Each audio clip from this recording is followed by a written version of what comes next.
questions? So tell me about Russian Jews and this whole fascination with two things.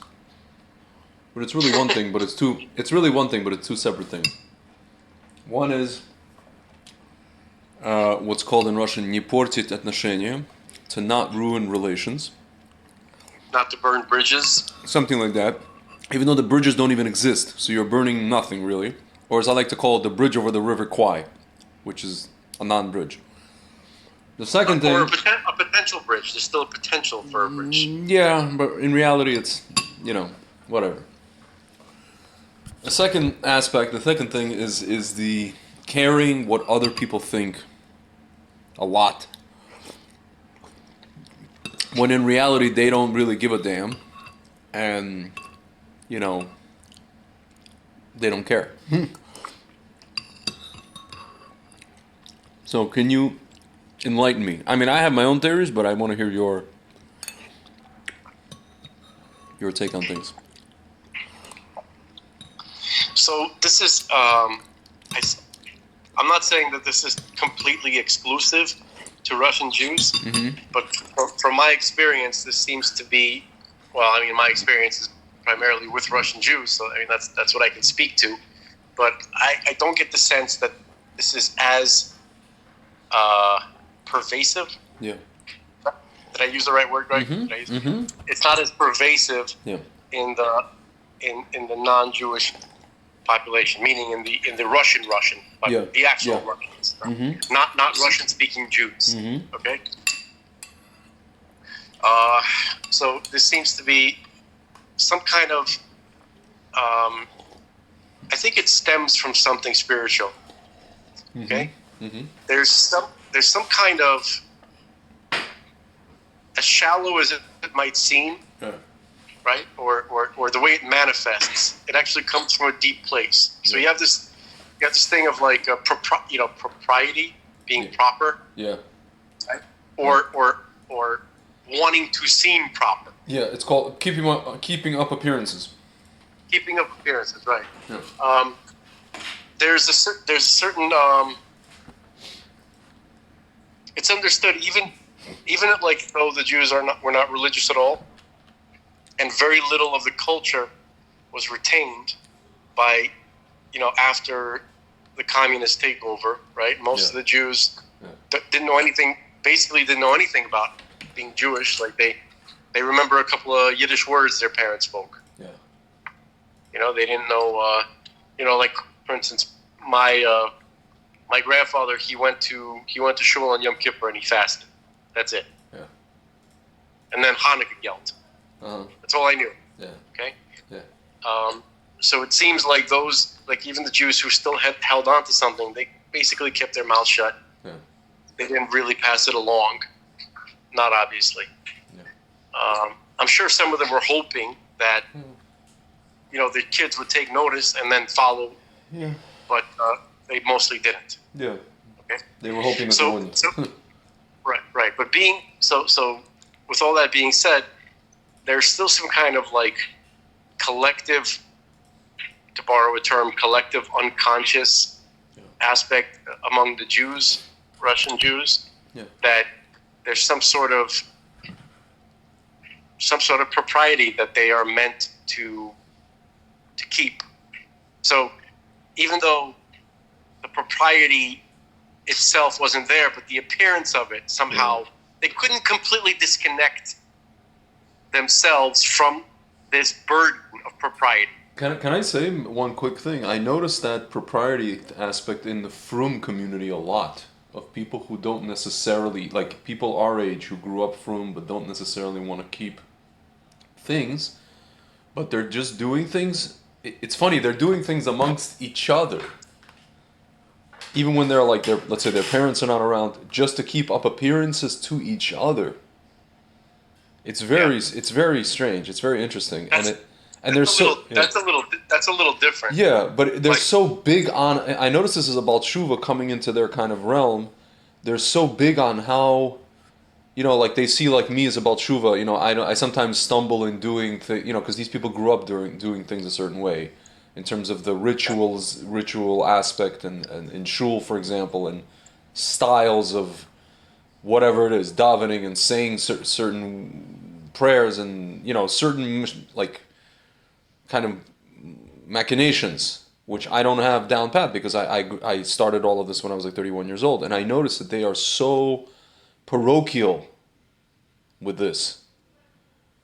And it doesn't matter if it's like Lubavitch or a Litvak or this or that. People, they are so like, it's just interesting. They're more stuck on that than they are on Hashem. But that's a separate, I guess, issue. But well, when we say they, we're talking about individuals. It's not. Yeah, it's not. Listen, I'm not generalizing. I'm just saying that like people that I've noticed. Individual people. Yeah. Let's say. It's something I picked up on. But sorry, I cut you off. You were saying. No, I didn't. I think that's a little bit different in the religious community. Like, yeah. I'm not sure if I'm about to say what you were talking about, but basically, even like with myself, like I noticed that like my observance, my actual avoda, right? Yeah. It is like it fluctuates. I can't say with all honesty that it's been consistent. Like it's, I have to, it's kind of like, my avoda is kind of like the story of Tanakh, like starting from, Shoftim until, it's like it comes in waves. You know what I mean? Yeah. Same. I'm the same. Exactly the same.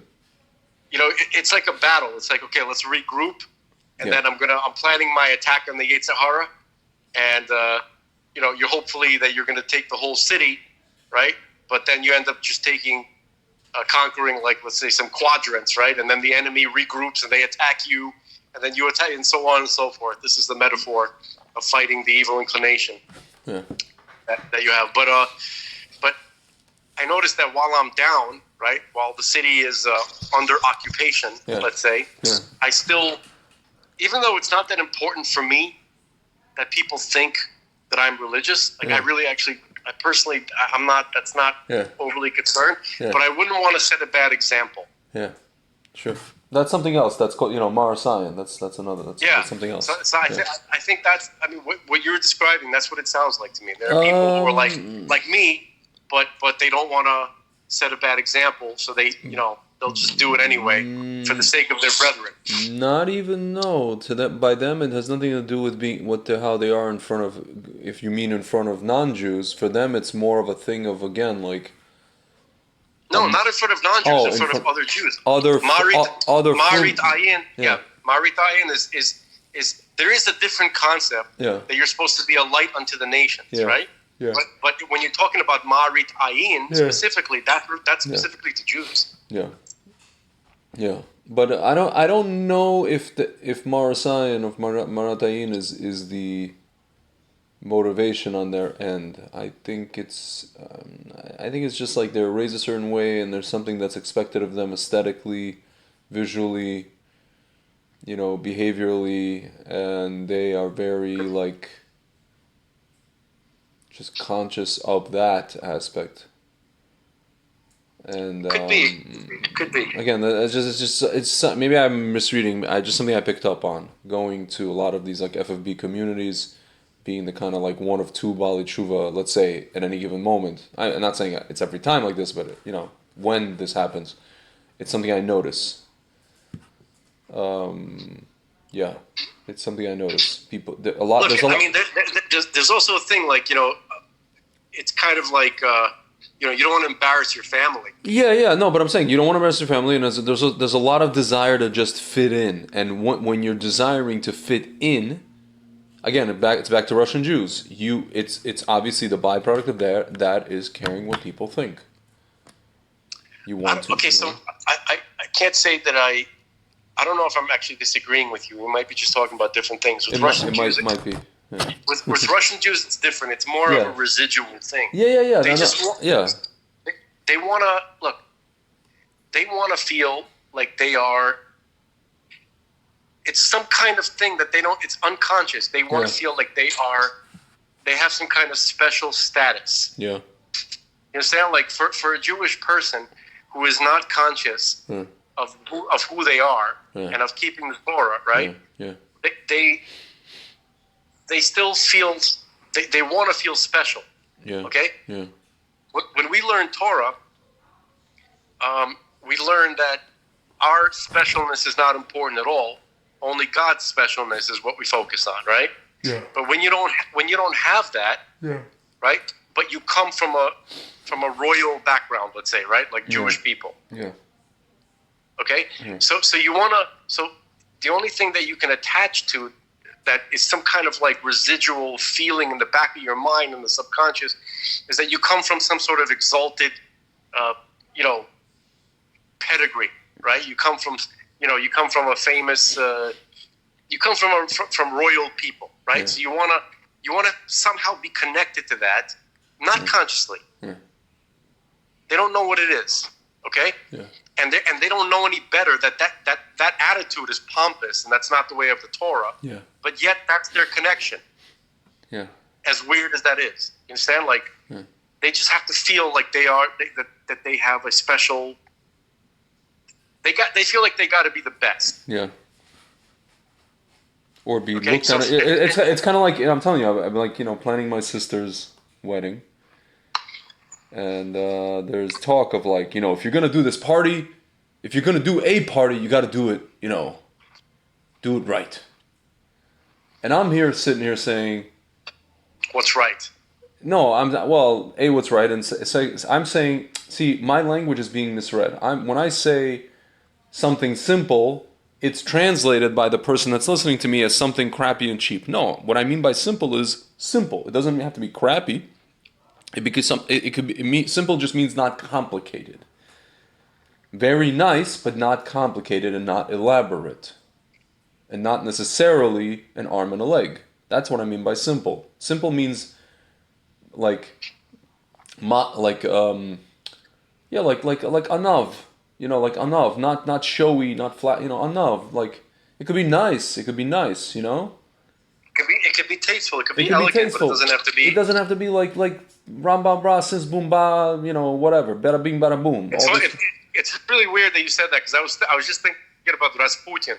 So it's funny. It doesn't have to be ra ra ra Rasputin. Yeah, exactly. Ra ra Rasputin. Da, da, da. Yeah, like the song. It ain't gotta be like that.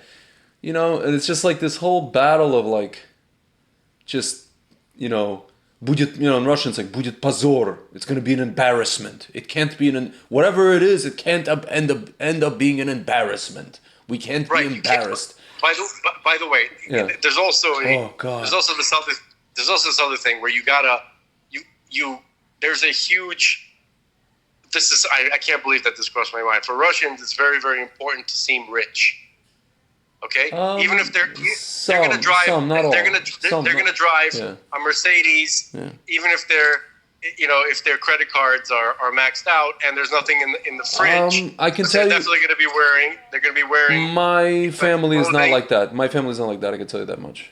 It's not. Okay, so here's what I'll say. I don't know your family. Okay, I haven't met them. I haven't spoken to them. Okay, and I would say that, let's say, the best I would be able to afford you, my friend, is to say that relatively speaking, when it comes to Russian Jews, they aren't like that in comparison to others. Let's say they're the least, but there's very few non-materialistic Russian Jewish people. For sure. There's different forms of materialism, and it does exist here. I will say that it does. But it doesn't take the form of what you normally see, like in these Brooklyn enclaves. It's a very different form of materialism. It's like I wouldn't even call it material. Well, it is materialism. And what you said reminds me of something else. Okay. It's very important. It's very important. For instance, and I actually would agree. This kind of makes sense that the Russian Jews who made it out of Brooklyn, right? That they live in a more civilized area.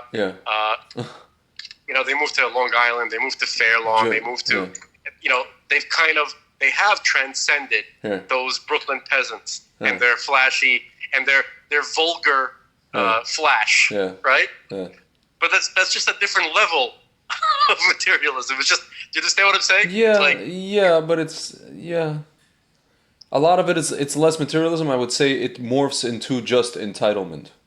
That's the word I'm looking for. Entitlement. This has to be this way. And if it's not this way, it's not going to be good. I'm going to be unhappy and blah. You're going to embarrass me in front of my friends. You're going to embarrass me in front of people who don't give a damn anyway, which is the irony of the whole damn thing. You know what it is? It's like I can hear your mom. I can hear your mom's thoughts. Yes. So it might not matter to her that much. Yeah. You know, but she can't. She probably just can't sit there and stand some of the women that she knows sitting there. Of and she course. can just imagine the hypothetical conversation. Dude, It's like, dude. Ты видел?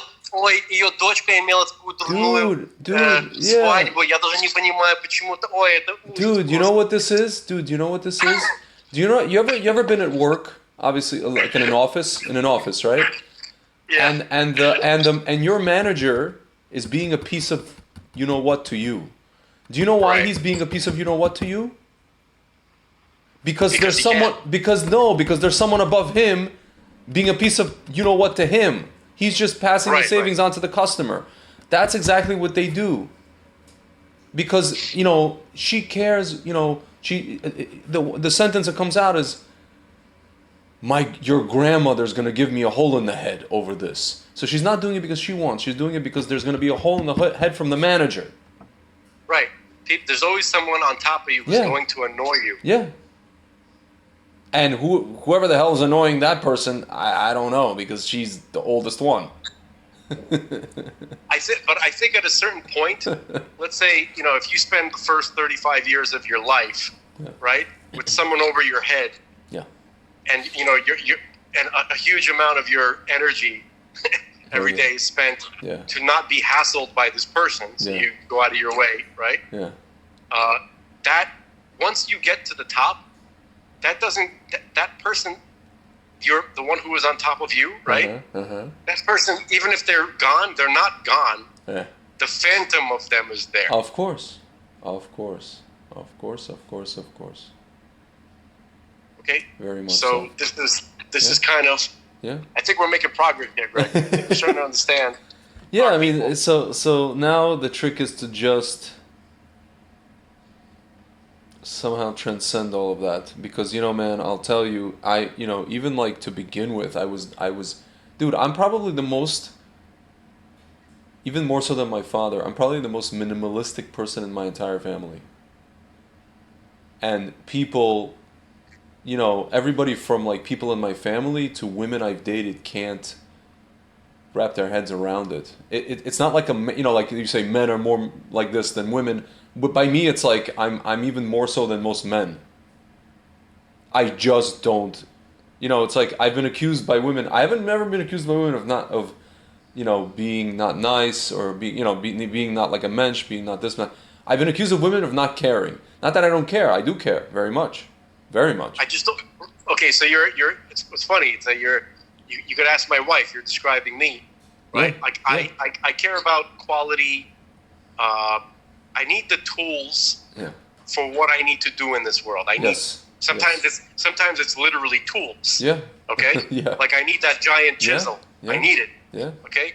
I need to get that router so I can get those shelves up. Yeah. I need to have the belt. Not want. I got to get the police. My wife hates my belt. I've been wearing the same belt for like 8 years. Yeah. It's my favorite. It's one of my favorite things. Yeah. It's falling to pieces. I have to buy a new one. It's a police belt. Oh God. Okay. It's a thick, substantial belt. Yeah. Which if you carry things in your pockets, right? If you do what they call EDC, right? Everyday carry. Yeah. You need substantial. You can't wear like some flimsy little like, you know, fruity like a Marni Exchange like diesel belt. Yeah. You got to keep your pants up. Yeah. Okay. I like things that won't, like, basically if you're out there and you're trying to accomplish things in the world, you need the stuff. But everything else, I really couldn't give a damn. Yeah. And drives my wife crazy. Like I need function. Yeah. Form. If form interferes with function, I start to break down mentally. Yeah. And it's the exact opposite of most of the people that we know. Yeah. Even men. Men have been feminized in that way. I think. You know, I think they've Yeah, been, I yeah. think they've been feminized, They and were bitched. no, I think it's to the point where it's just kind of like, Look, yeah, I man, think I yeah, think I think that this idea of guys, you guys are gonna laugh. Russians, if you ask them, you know, like what kind of clothes they're wearing, they say "Всё итальянское." yeah, Okay, everything's Italian. yeah. So But that's as again, nice that's and like Brooklyn people again, like from not all, but like that you'll find more no, of but that in Brooklyn. so there's different levels of Italian clothing. Some, you know, Yeah. if you're talking about like some serious style, you know, some formal wear or some formal wear which looks casual and sexy. This is what the Russians are trying to accomplish all the time. Yeah. Okay, but you know they're going to go Armani, Versace, and you know the blah blah blah. You know the standard the standard uniform. Okay, Yeah. so they want to look good, but it's not. It's a very kind of like aristocratic type. Like think about Rome, right? Yeah. You know, like the senators or the people who you know who are the elite. They didn't wear utilitarian clothing. They wore togas and Yeah. little wreaths in their hair. You know what I mean? Like these were not people who did stuff. Yeah. These are people who had stuff done for them. That's what the secular Jews want to appear like. Yeah. Unfortunately, that is it's undeniable. Like I'm not singling anybody out, but Yeah. this is the majority of Russian non-religious Yeah. Jewish people. But to get back to what you said about the whole thing of like her thinking about these women who are sitting there at this party and concocting And your mom's going nuts. She's like, no. judgments and Ой, this- не будет. you want the irony? It's a self-fulfilling prophecy. You understand? It's a self-fulfilling freaking prophecy. Because people Yeah. can read it on your forehead that you care what they think. If you project confidence and not caring, then everybody's gonna have a good time. Nobody's gonna sit there and be judgy, and the ones that are just gonna be like, whatever, you know. Greg, the only way to transcend that, going back to what you said earlier, Yeah. right? How do Yeah. you transcend this? Yeah. So I have a little bit of experience with trying to do that. Yeah. Not saying that I succeeded, because I'm kind of like I'm very Larry David like when it comes to Yeah. social gatherings Same. and everything that Same. Russians love. Same. I have an aversion to it. Same. Okay, so not to say that with the stuff they like is bad. I just people have, you know what I mean. Yeah. Just sometimes people are outliers. It's That's not. all. Yeah. It's doesn't float my boat. Yeah. Exactly. Yeah, it's fine. Okay, it's not a commentary on the thing itself. It's Yeah. just some people are different. Yeah. Okay, so basically, I've tried different things. So I've tried criticizing it. Yeah. I've tried the attempting to and I'm gonna laugh right now, enlighten those around me Same. as to why I tried to do this yesterday. that's hilarious and idiotic. Yeah. Okay, that is an amateur move. Can I ask you a Okay? question? When you try to enlighten, what do you normally like? What's your tactic? Because yesterday my version of it was just like, you know, but my version was just saying how like trying to tell the person, you know, I personally know people who can't even afford, you know, like these frum young couples, and I ended up, you know, making a donation to this couple or to my friend who does, you know, who sets people up with weddings.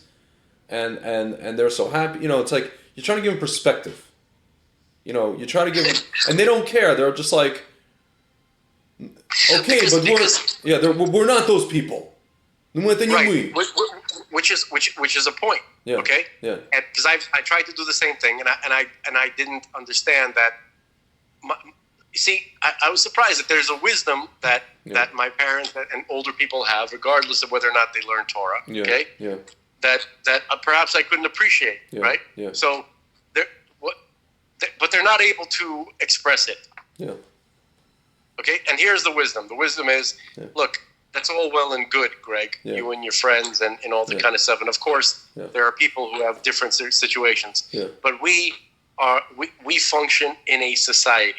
Yeah. Okay, We have our own social structure. Yeah. Okay, and there is an instinctual importance to try to maintain a good standing in that structure, because, well, I'll tell you why.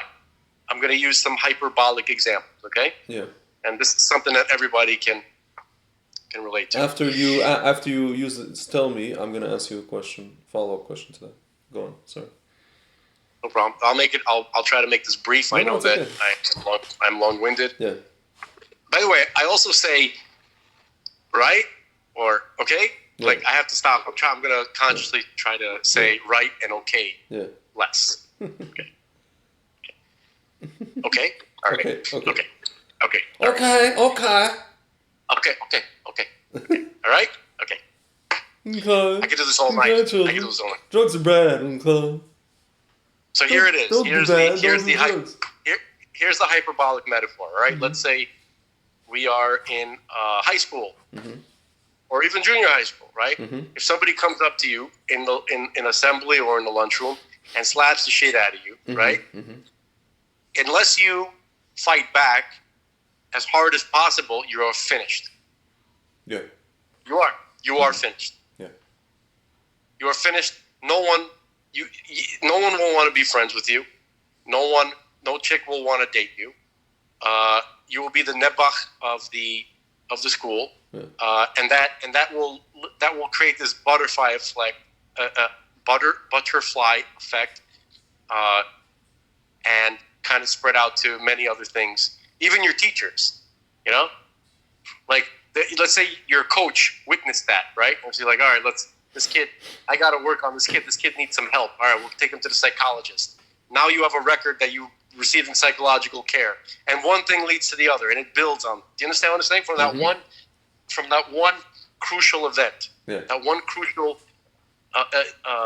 thing that you weren't ready for, that you didn't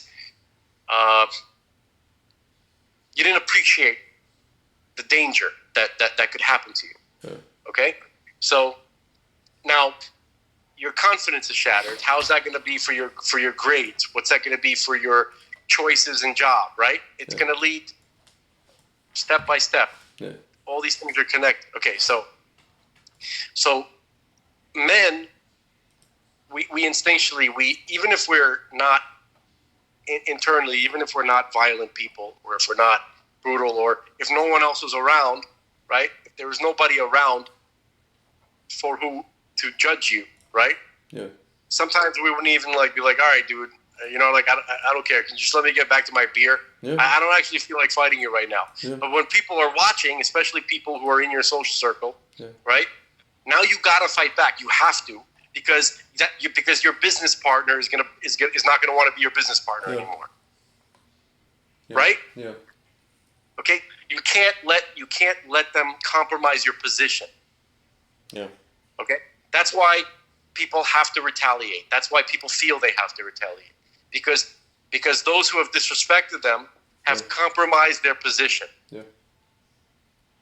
Okay? And there's always some kind of, and this is not just our people. This is literally everybody. I know, it's everybody. Yeah. Okay? So there's always some creature out there who can't wait for some reason. There's a joker type person in every situation. For no rhyme or reason, they just want to see the world burn. Yeah. So they'll say something. They just want they want to unleash their frustrations on something, on someone. Yeah, okay, they're sticking their head. I've been conversing. So they start slandering. They start taking the piss, as they say, right? Yeah. Take a piss, yeah. They as the English like to say, they start making fun of. They start making comments. You become a punchline. Yeah. Okay, because this is what people are like. Russian Jewish people, they understand this instinctually, and they don't want to be in that position. So this starts when you're young, and it just kind of continues on, even when it doesn't have to. Yeah. Like this wedding thing. Yeah. It's funny. My mother keeps telling me about some woman that she knows from the Russian Jewish community with whom she converses only on Facebook primarily, And this woman is like, I guess, some kind of a PhD in biology or something like that. And basically, there's this whole discussion about, Shmovid. And the woman is just like getting under her skin, but she's not terribly bright. And every time I hear, do you know what she said to me today? Do you know what this? Do you know what that? Please send me this link. I want to send it to her to stick. She constantly wants to stick it to this person. And I told her, why are you talking? Don't argue a fool. What is it? Answer a fool according to his folly. Another phrase I say is, don't argue with an idiot. Onlookers won't know the difference between you and him. This person, I'm just like, these kind of people, and this kind of leads me to my question. What makes me, I grew up among this, like the society you described, with these strata and with this and with that. What is it about me, and maybe also you, that makes me want to not be a part of that, makes me not understand why it's important. It makes me not even, like, I just can't grasp why it's even necessary. I can grasp why the Torah talks about, for example, we have a hierarchy in the Torah that is to do with how, we approach Hashem and all of our different jobs and different tasks. There's Kohanim do this, Levim do this, these guys do this, these guys, it's like different levels of what, if you want to call, aristocracy, maybe, I wouldn't even use that word. There's hierarchy. We do have hierarchy. But I don't understand, once I step out of the Torah hierarchical framework, I don't understand the necessity of, I don't understand and it's interesting because you see how society is now, to where half of the people actually put stock and credence into, worshiping or listening to or putting on a pedestal these, people who fashion themselves as luminaries, Shmeitz and Shmurla and all these. Like, if I saw them on the street, even if without this Shmovid thing, right? I don't see them as I see them as nothing more as people like you and me who go to the bathroom and who, this and that and the other. I have absolute. I don't know what you're talking about. I don't go to the bathroom. Yeah, exactly. I don't fart. Girls don't fart. I literally, I don't know what it is about me. I just don't have this fascination with societal structures. I don't have any understanding or fascination. I'm just clueless and I don't care and that's it. I give kavod to no one but Hashem. I don't give kavod to presidents. I don't give kavod to whatever. I don't give credence to, I don't give and this part and parcel of, why I don't give credence to how many degrees somebody has on a wall. I never did. I don't put stock into these things. I don't put stock into expertdom. Somebody's an expert, trust the experts. I don't, unless I talk to the person and I can see with my own eyes that they know a little shtickle about it and it makes sense to me what they're saying. And even then, it's like, it's just a personal thing. It's not because they're a known expert, world-renowned. I just don't understand. Can you explain to me, what is it about me? It's like Lady Gaga says, I was born this way. What is it about me that doesn't want to comply with any of this? So I can't really tell you. I can just let's say just operate under the assumption that we're similar. Yeah. And I can tell you what I think about myself, even though I can't even be sure about that. Yeah. So I think that I have friends who love the whole Russian society thing. Yeah. They love it. They thrived in it. Okay. Yeah. And I often think, like, why do they love it so much? Yeah. And so here's what I came up with. Okay. Well, most of them were born. They were born there, but so were you. So that doesn't apply to you. Okay. Yeah. Yeah. The other thing is that they were successful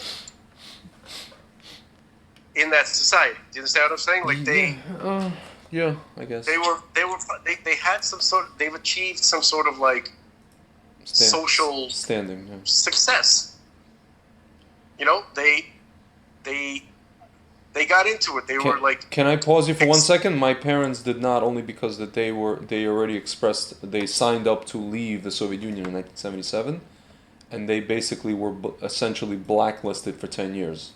So basically, you could say that my parents, not my grandparents, who were, they had standing in some level of society. My parents did not. They were basically persona non grata for the majority, in their entire 20s. okay, so I'm referring to Yeah. once people got here, Yeah.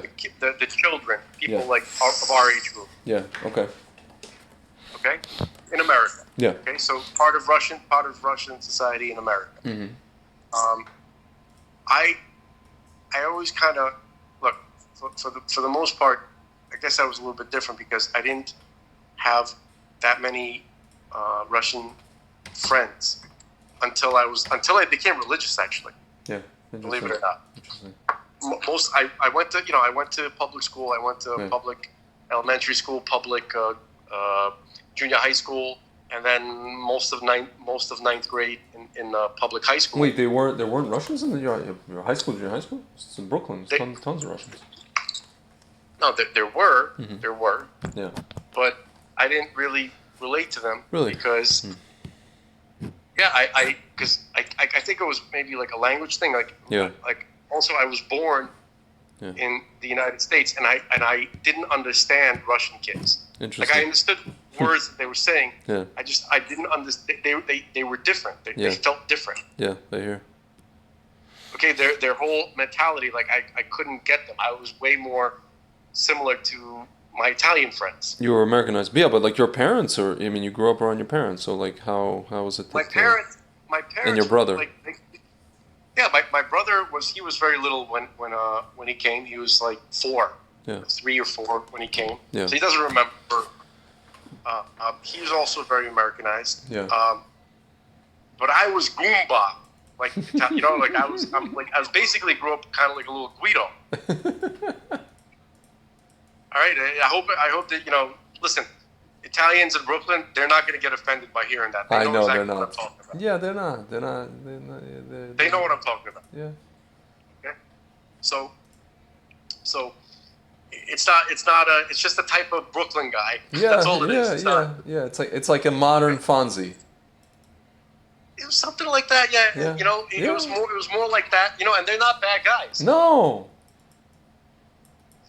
It's just the kind of listen. Most of them It's vote just for kinda Trump. like Most of a- them vote for Trump, which is good. I think almost all of them. Most of them are. You know what they say? Well, I mean, when it comes to Italians, it's a little different. Like it's totally okay.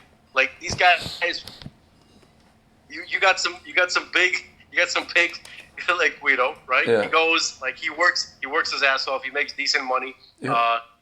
He goes to the clubs. He has 7 girlfriends and 8 side chicks. Yeah. Okay. Guma. He has a Guma. He has a lot of things, and we're not talking about mob guys. Yeah, we're talking about regular guys. Yeah. Okay, right?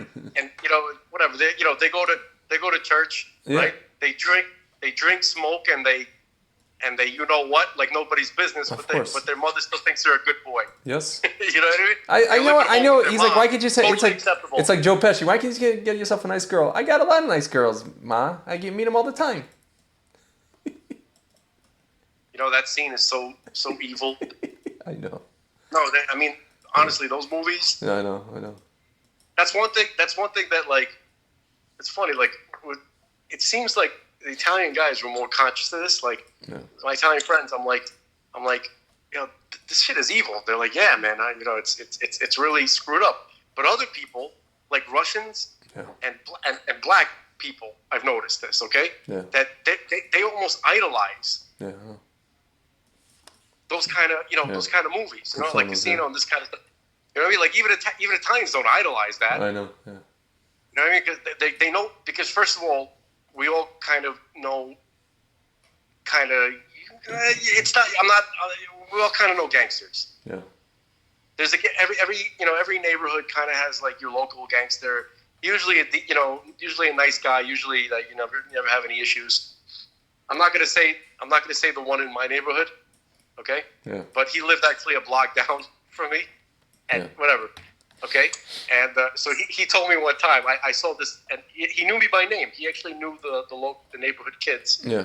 by name, and I saw him coming out of this building that was like on the other side of the block that I lived on. Okay, Yeah. and I was like 8 or 9, couldn't have been more than 9. Yeah. Okay, and I saw him come out of the building. He like stretched his neck, and it looked like he'd gone through something traumatic, Yeah. right? Yeah. And he like lit a cigarette, and he's like shaking his head, and he's like, "Hey, Frankie, Yeah. Yeah. listen to me, kid. Never stick your D in anything crazy." No, I'm sorry. He said, never stick your D in crazy. I had no idea what the hell he was talking about. He's okay? absolutely right. But he was obviously there visiting with a lady, right? And it was obviously not a pleasant experience, and to the point where he said that to a child. Yeah. Okay. Yeah. Anyway, but he was mostly a funny guy. So the point is that in Brooklyn neighborhoods, where you have predominantly Italians. So I was living on whatever. Let's just say the at the edge of Sheepshead Bay, right where Flatbush begins. Yeah. But it's like Bensonhurst also begins. It's like this kind of like little point where 3 neighborhoods meet. Yeah. Okay. So the Bensonhurst part starts like a block away, but flowing into my neighborhood too, Flatbush, Sheepshead Bay. It was mostly Italians when I was growing up. Yeah. Okay, so that's who I basically grew up around, those kind of people. Yeah. And I felt more familiar with them than I did with Russians. So is that your explanation as to why you don't care about societal structures, or? No. Oh, okay. I needed to qualify that. Okay, I needed to just point that out. Fine. Because I think it's important in my case. Yeah. All right. So that's one thing with Russians. It felt foreign to me. My Russian, the thing that seems familiar to me when it comes to Russian stuff is my grandparents. Yeah. The things that my grandparents said, the kind of songs that they sung, the kind of food that they ate, the stories that they told. To me, that is familiar Russian. Yeah. The young Russians, the guys who actually came from there, they're different. I don't see a connection between my grandparents and my friends who came from Russia. I don't see it. Yeah. Yeah. Okay, so it was completely off-putting, to be honest with you. Yeah. No, I hear. Okay. I hear. So that's, to me, it's like Russians were my grandparents. They weren't. I knew they were Jews, but that was like what Russian, because we had non-Jewish older Russian people who lived in our building too. Yeah. By the way, my grandparents, both my mother's parents and my father's parents, they both lived in our building. Mm-hmm.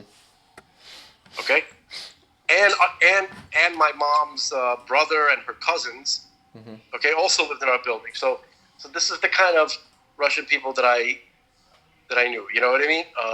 But then the kids that I started meeting, like my friends who were Russians, they came after that. Yeah. They came, like, a lot of them came in the early 90s, let's say.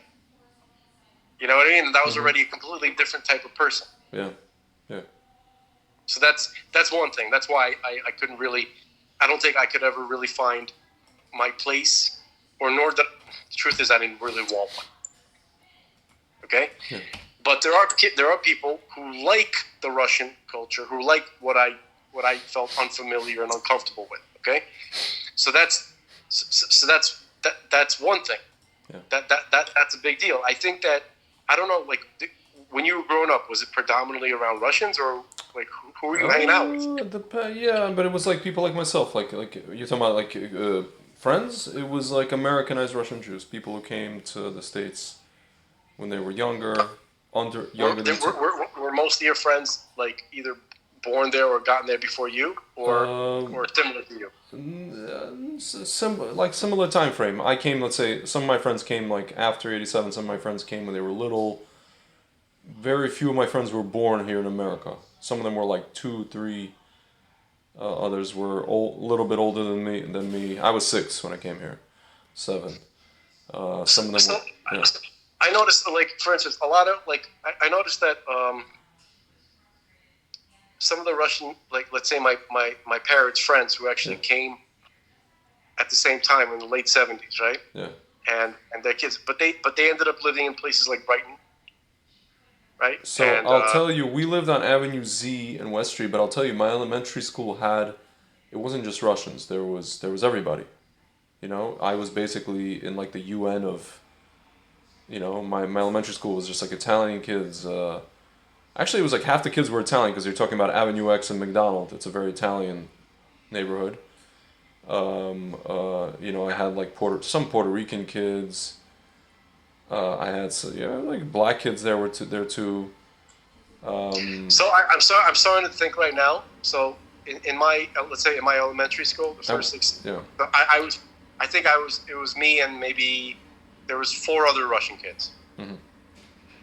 Okay. I'm starting to realize that Yeah. everybody else was it was mostly Italian. Then there was like a smattering of Puerto Ricans. Hmm. Okay, a bunch of Chinese kids, a couple of Korean kids, Hmm.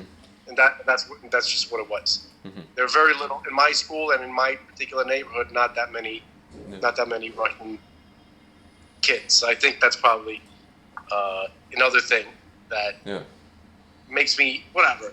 So the point is like this. Look, I didn't really want to have a place in Russian society for that reason. Yeah. So obviously that's different. That's different than you. Yeah. The only reason I actually started hanging out with Russian kids is when Yeah. I became religious. I don't know why. It just kind of like it fell. It's synchronized with when I became friends with the Alexes. Yeah. Interesting. You know what I mean? So Yeah. I figured God's telling me something. You know. Yeah. So that's so then the Russian restaurants and all that kind of Yeah. stuff. Yeah. I really could not relate to it. Yeah. I tried. Yeah. I didn't want to be a douche about it. I didn't want to be a But in my person case, complaining all the time. but what I'm talking about is not just Russian society per se. I have no. You understand where I'm holding? Like I just have no concept you. of hierarchies at all. I see everyone on an equal plane. I have literally, unless it's like some big Rav, and I know he knows Torah. That's the only thing that I. That's how it should be. I That's how it know. should be. That's the only thing I ever put stock into. I never put before I became frum, or before I started learning Torah. I never put stock into any of these things, and then I became frum. I only put stock into those things, into that. Look. When it comes to secular Russian Jewish society, the big Rav is the most successful business person. Yeah. Yeah. That's what it is. Yeah. Okay, so obviously there's an aversion to that. If you are a person who has a little bit of a sense that that's wrong. Okay. Yeah. So if you have an instinct about that, more than average, then you're going to have an aversion to that. And then, especially when you come in contact with the Torah, Yeah. then you're really going to have an aversion to that. Yeah. Because it's just such a stark contrast. It really highlights it. You know. It's funny. Right. From the Torah perspective, it's not bad. It's not bad to accumulate wealth, and it's not bad to be successful, but only if you use it to serve God. Can I tell you a story? You want to know the irony of this whole thing was that I remember one time I ended up there was some sort of like mass or like an email that went out to people in an organization that I was kind of a part of, Jewish organization. And I decided that it's like an email among the people who ran the organization and all kinds of mentors and this and that and the other. And I was just CC'd because I was involved as a person who was doing the, I was writing something for them for like an event, right? And I'm sitting in Israel. I was in Israel at the time. I was getting paid for this, but the organization was in the States. And at one point I saw there was kind of like a back and forth over what should be done over X, Y, and Z. And I basically, what did I do? I wrote an email. I chimed in essentially on this email thread, and I directed my kind of just a message, not even anything negative, towards the president of the organization. Because I remember I met him a couple times. I felt like everybody was like I didn't feel like there was a hierarchy here. I really didn't. The guy's a little bit older than me. Okay, so he's got more cash than me. Okay, so what? I message him. I see that I guess he doesn't respond.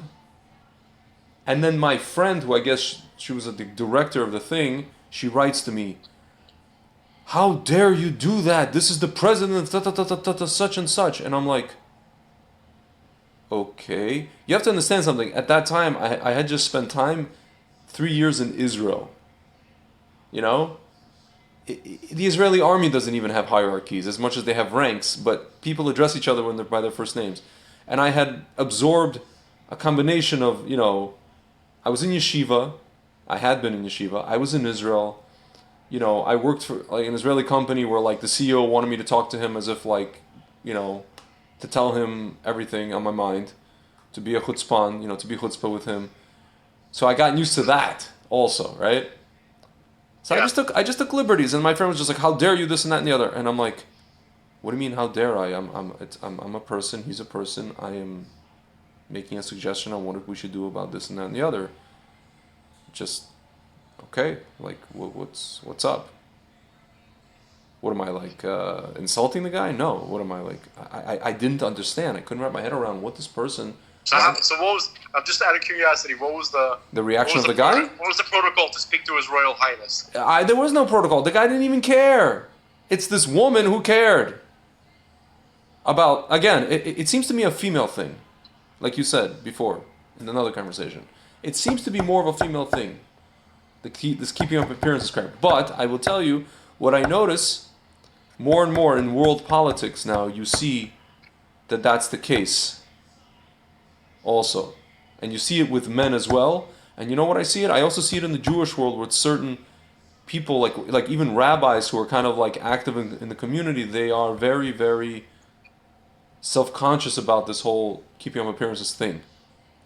I notice this, and it's funny because like I notice it only because I was working in the, I guess you can call it, Jewish organizational world and Hasbara and all the Israel advocacy.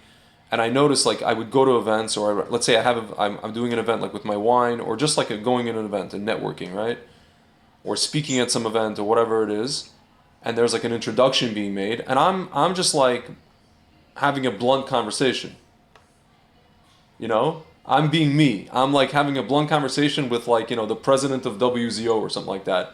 And I can see that this, whoever rabbi or whoever person is introducing me to this person is standing there, red as a tomato, about to blow a gasket because they are trying to be diplomatic to a fault, and I'm just kind of like shooting the breeze and saying what I think, and probably pulling up Larry David and faux pasing all over the place, and I just don't care. I just don't care. Like I care about being a mensch. It's a different story.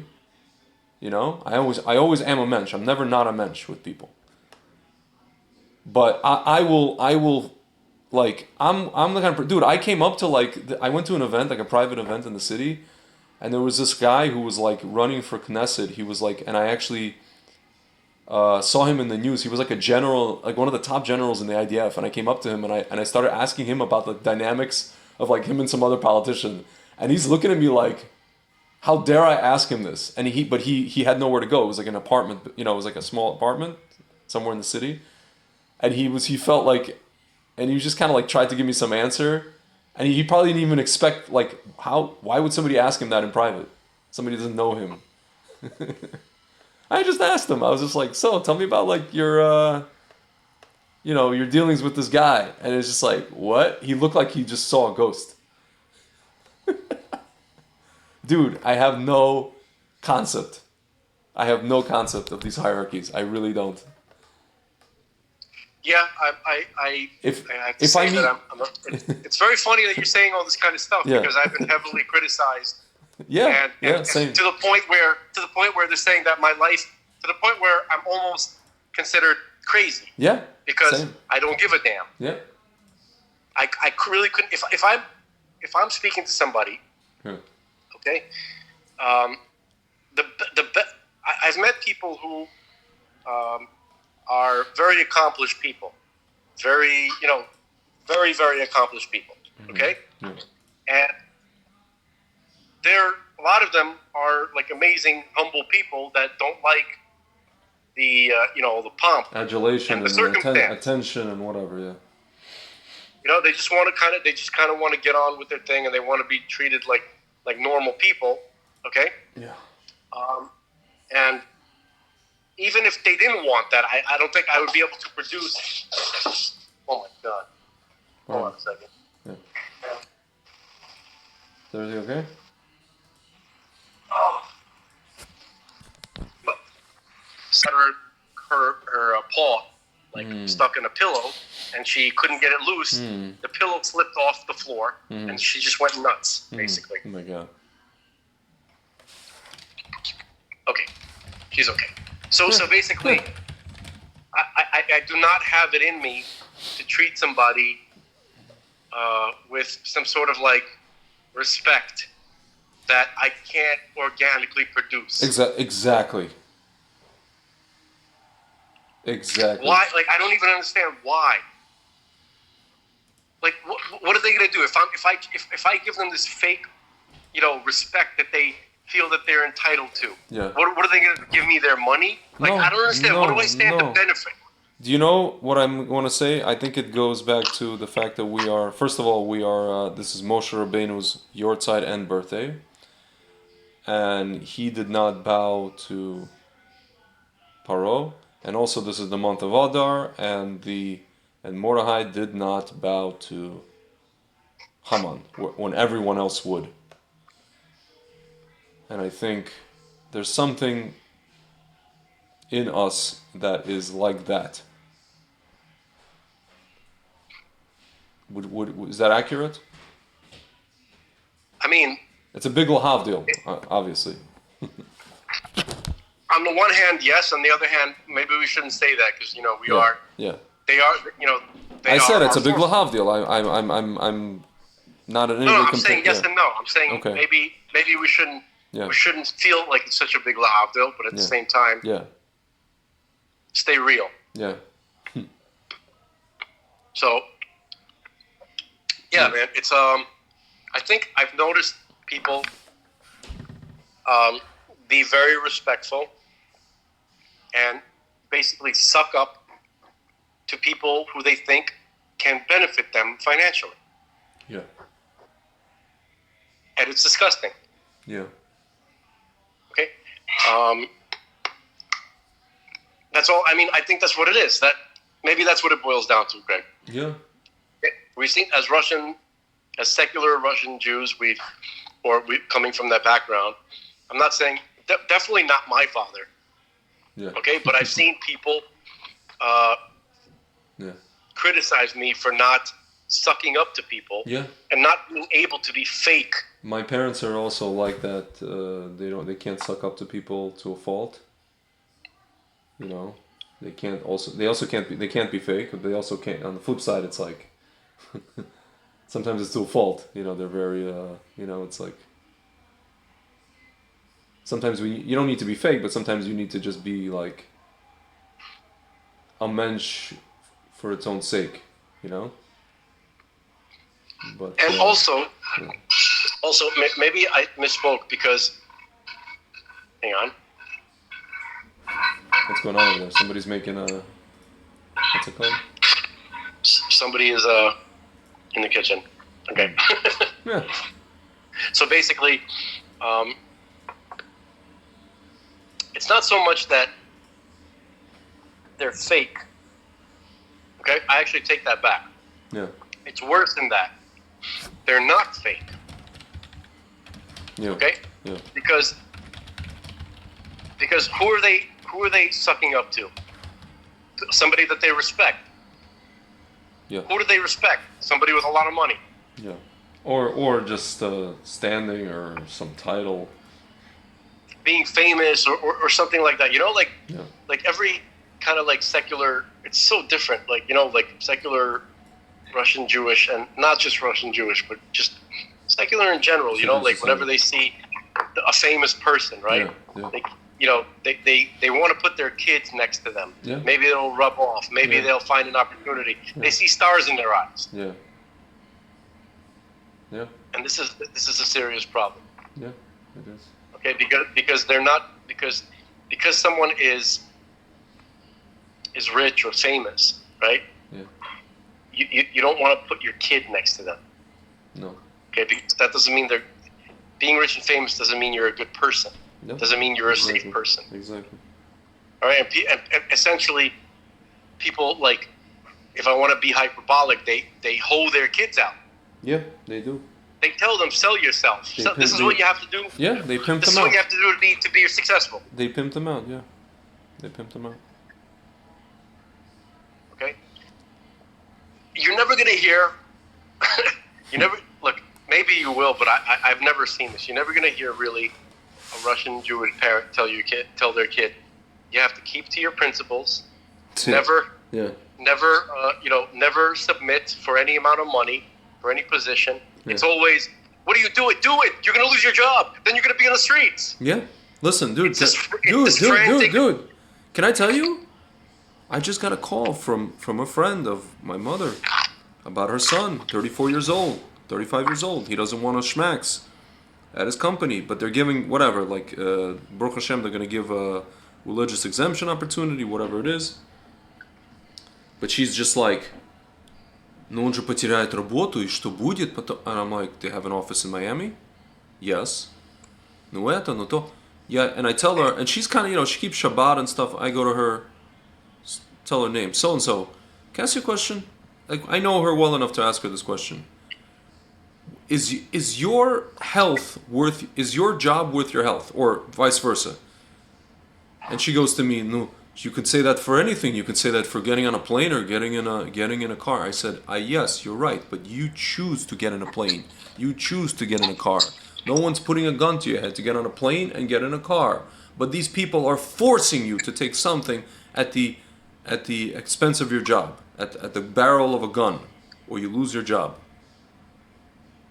This is Mitzrayim. This is Sparta. This is Mitzrayim. This is madness. So I was telling her. And she's also worried that, like, девочки, meaning like how girls are going to see him if he doesn't have this job. I'm like, what, your son has nothing else to offer besides his $150,000? Bow down to the idol. Jesus bow down to the idol. Flippin' Christ, man. And it's just like, dude, I straight up told her, I'm like, I hope you realize we are in a war. We are in a war. Your son is a soldier. I'm a soldier. We are in a war. Her husband understands this. Her husband is more, he's involves himself with in Torah, and he as much as he works in the corporate world, and he's whatever it is. I don't fault them because, again, Soviet Jews, I have to have, like you said, I have to have mercy. I have to have, what do you call it in Russian? You have to have mercy. Just kind mercy. of just yeah. But at the same time, actually, hold on. Yeah. Before, I'm scared that we're gonna miss this. I'm just gonna touch on this for 1 second. 1 second, and then we'll go back to what you're saying. Yeah. How do you transcend? Like, for instance, like you were talking about picking out the wedding hall, like you were with your parents, right? How do you transcend this? So here's the only thing that's ever worked for me. Whenever I've been able to accomplish this state of mind, things have gone swimmingly. Be completely безразличный. Yeah. And relaxed. That's what I'm trying to do. Completely easygoing. Yes, whatever you want. No, problem. you know what I end up saying? Happy, You know what I end up demeanor. saying? Do not involve me in this. Okay, that's not what I'm describing. Don't say yes. Oh yeah, exactly, and then do the exact opposite of what I'm saying. That's not the opposite. That's also an option. No, it isn't. No. What I'm okay, it is an option. It's just not what I'm. That's not what I'm describing. I hear. Basically, just if somebody wants you to wear these kind of pants. Okay, Yeah. no problem. Yes. Here, comb your hair like this. Yes. Get a haircut. Okay, sure, no Yes, problem. yes. No, you know what Whatever you happens? want. The problem is I get called out to knock sense into the person that's being, either my sister, she'll, say, can you knock sense into so and so, or the other person will say, can you knock sense into, can you talk to this person? I'm like, I That's don't not want your to. job. That's not my freaking job. So from now on, stop becoming a shliach. I can't exactly. To one person for another person. I can't be a shliach because you know what? I think both are being whatever, and have to get their heads out of the what. And in that process, I don't want to participate. I just want to say whatever you guys are doing. I say like this. I say whatever you guys are doing, focus on just the right things, and that's it. But I try not to get involved in the minutia of the thing because it's just too messy. I want to, just remembered something. Yeah. So. One second. One second.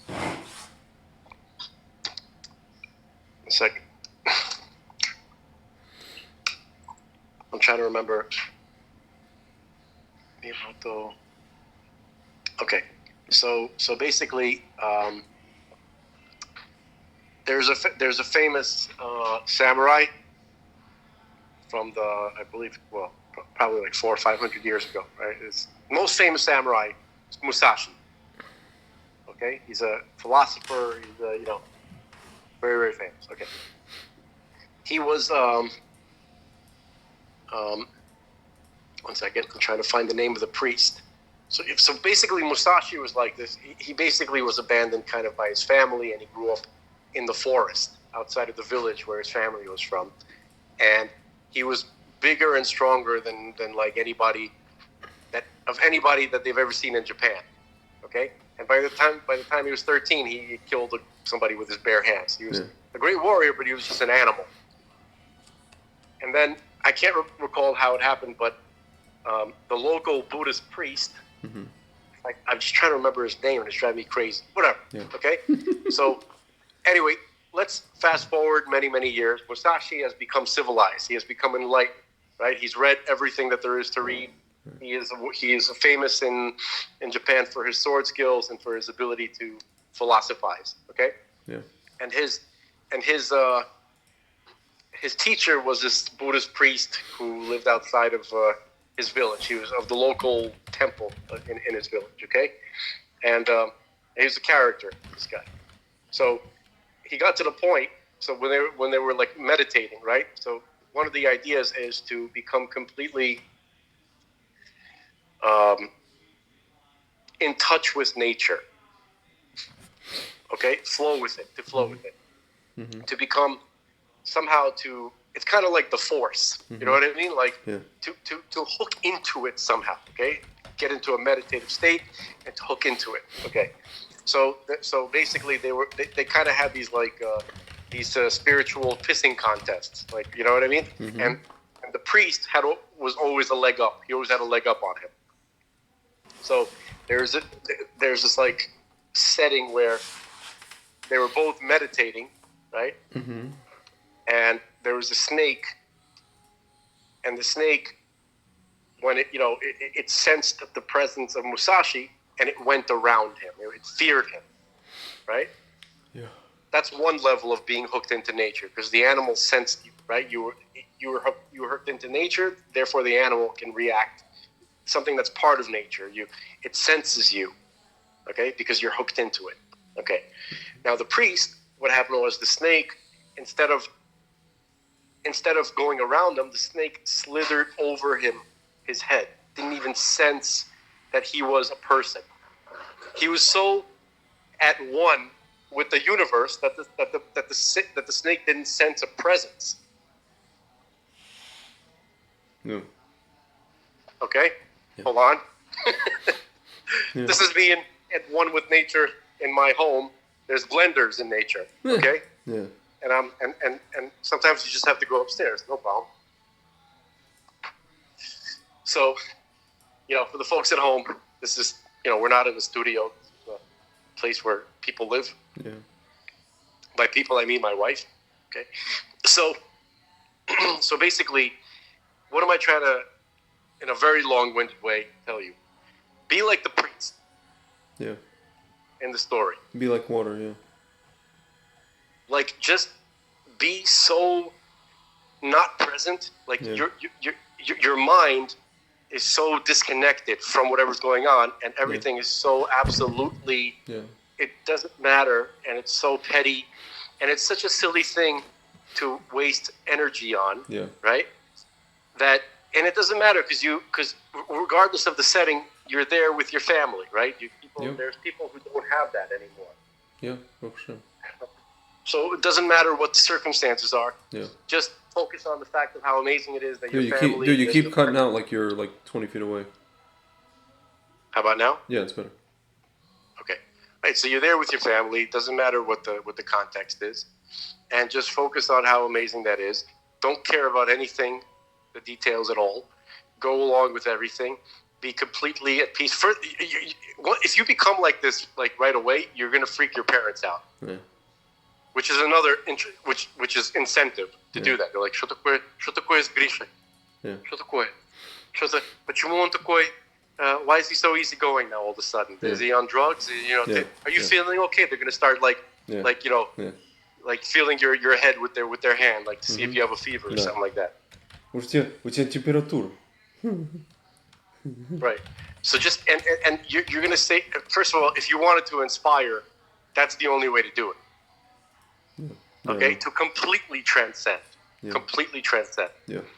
Now, I was like that, okay? But sometimes when it comes to choosing stuff or being in situations like choosing a wedding hall and, stuff like that. That's, as they say, at the irunda, right? So you could just kind of like let others deal with that. It's not important.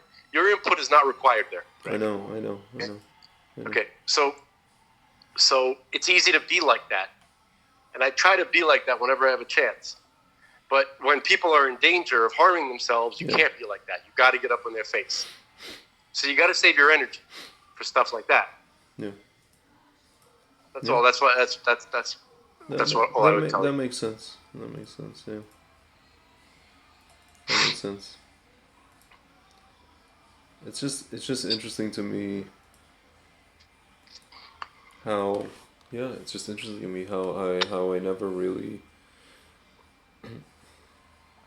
I think it's also why it's difficult for me to work in, maybe probably for you as well, in what's called, it's funny, in Israel they have what's called lateral structures in companies. Here in America and Europe there's hierarchical or pyramid structures. And it's very difficult for me to work in pyramid hierarchical, also because I find that a lot of the time, and I'm not saying this to my own horn, that a lot of the time the people who are above me, like, I'm smarter than them, you know what I mean? And I'm just kind of like, it's very difficult for me to take orders from a person whom I know is, sometimes I want to say the word dumb as bricks. I want to be able to respect the people that I'm working for. And you can say, how can you say that? There's people out there like on Wall Street who are very, knowledgeable in this and that and the other. But, I know enough, I've seen enough to know that like the people who get up to these strata, in these companies, it's not because they're intelligent and it's not because they know stuff. It's more often than not because they know how to work the corporate ladder and they know who's, what to lick and all these kind of things. And, So here's the trick. More often than not, not always, but more often than not. Here's the trick. Yeah. The trick is to be, just as by default, excessively respectful to everybody in your life. Everybody, from the person who hands you your newspaper, to the highest level. If you treat everybody with that level of respect, then it won't feel like you're treating people special. Yeah. Who don't deserve. Do you understand what I'm saying? Like, that's sure. just what you're like. For sure. My whole thing is like people who like how should I put this? It's like having like or like when it's a boss and it's like the person is telling me, giving instruction of whatever, some task, and I'm just kind of like, in my end, it's like, why the hell are we doing this? You know what I mean? Yeah. And it's just, I see no purpose. If I see no purpose in something, and I see that the person who gave me that instruction is just not, they themselves are, again, it goes back to the whole thing of they themselves are taking order from somebody else, and it's like this top-down directive, just like, here, I feel like a lot of these doctors and a lot of these people are just go along to get along.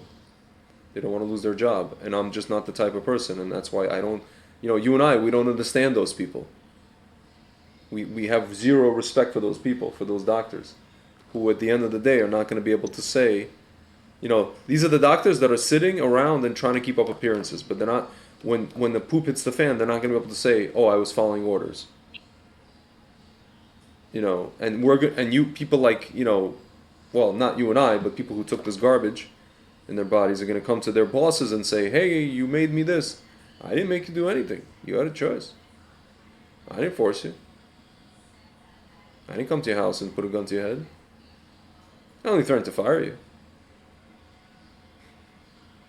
But it's like these people who are, it's the same thing. It's part and part, like, that's what I'm saying, like this whole stuff is part endemic of a bigger thing of like keeping up, everything is keeping up appearances, and it's probably the most, when you talk about, international diplomacy, that's why Trump, dude, is such a, he's like walking oxygen.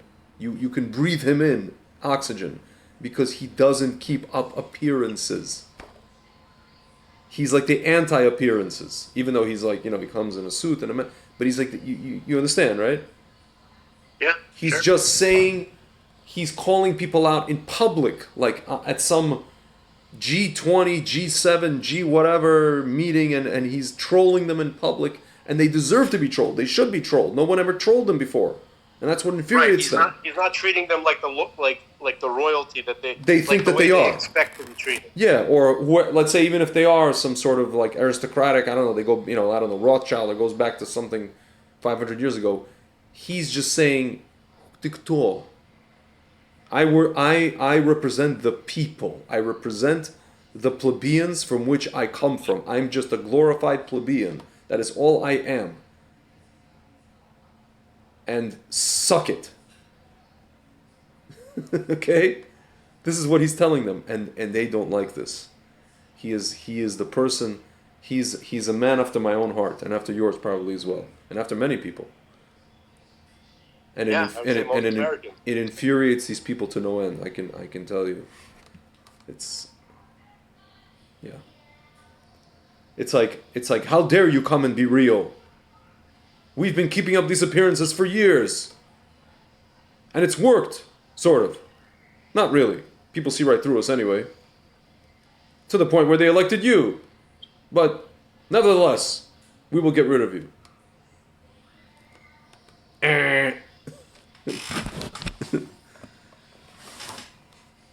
It's amazing, right? It was amazing. I'm trying not to. It's going to be amazing. Not to think about it because it was such a. It feels cruel. It's going to be amazing again, dude. This again, I think this is. I hate to sound like that group that people talk about, but I feel like this period of time is Dafka a red pill for society. A slow red pill. The ones who are not going to be red pilled are going to realize that they're in a minority. They're in the minority, in the heavy minority, and they're going to realize, oh my God, maybe I should join everybody else and realize, something's wrong here. I don't know. What do you think?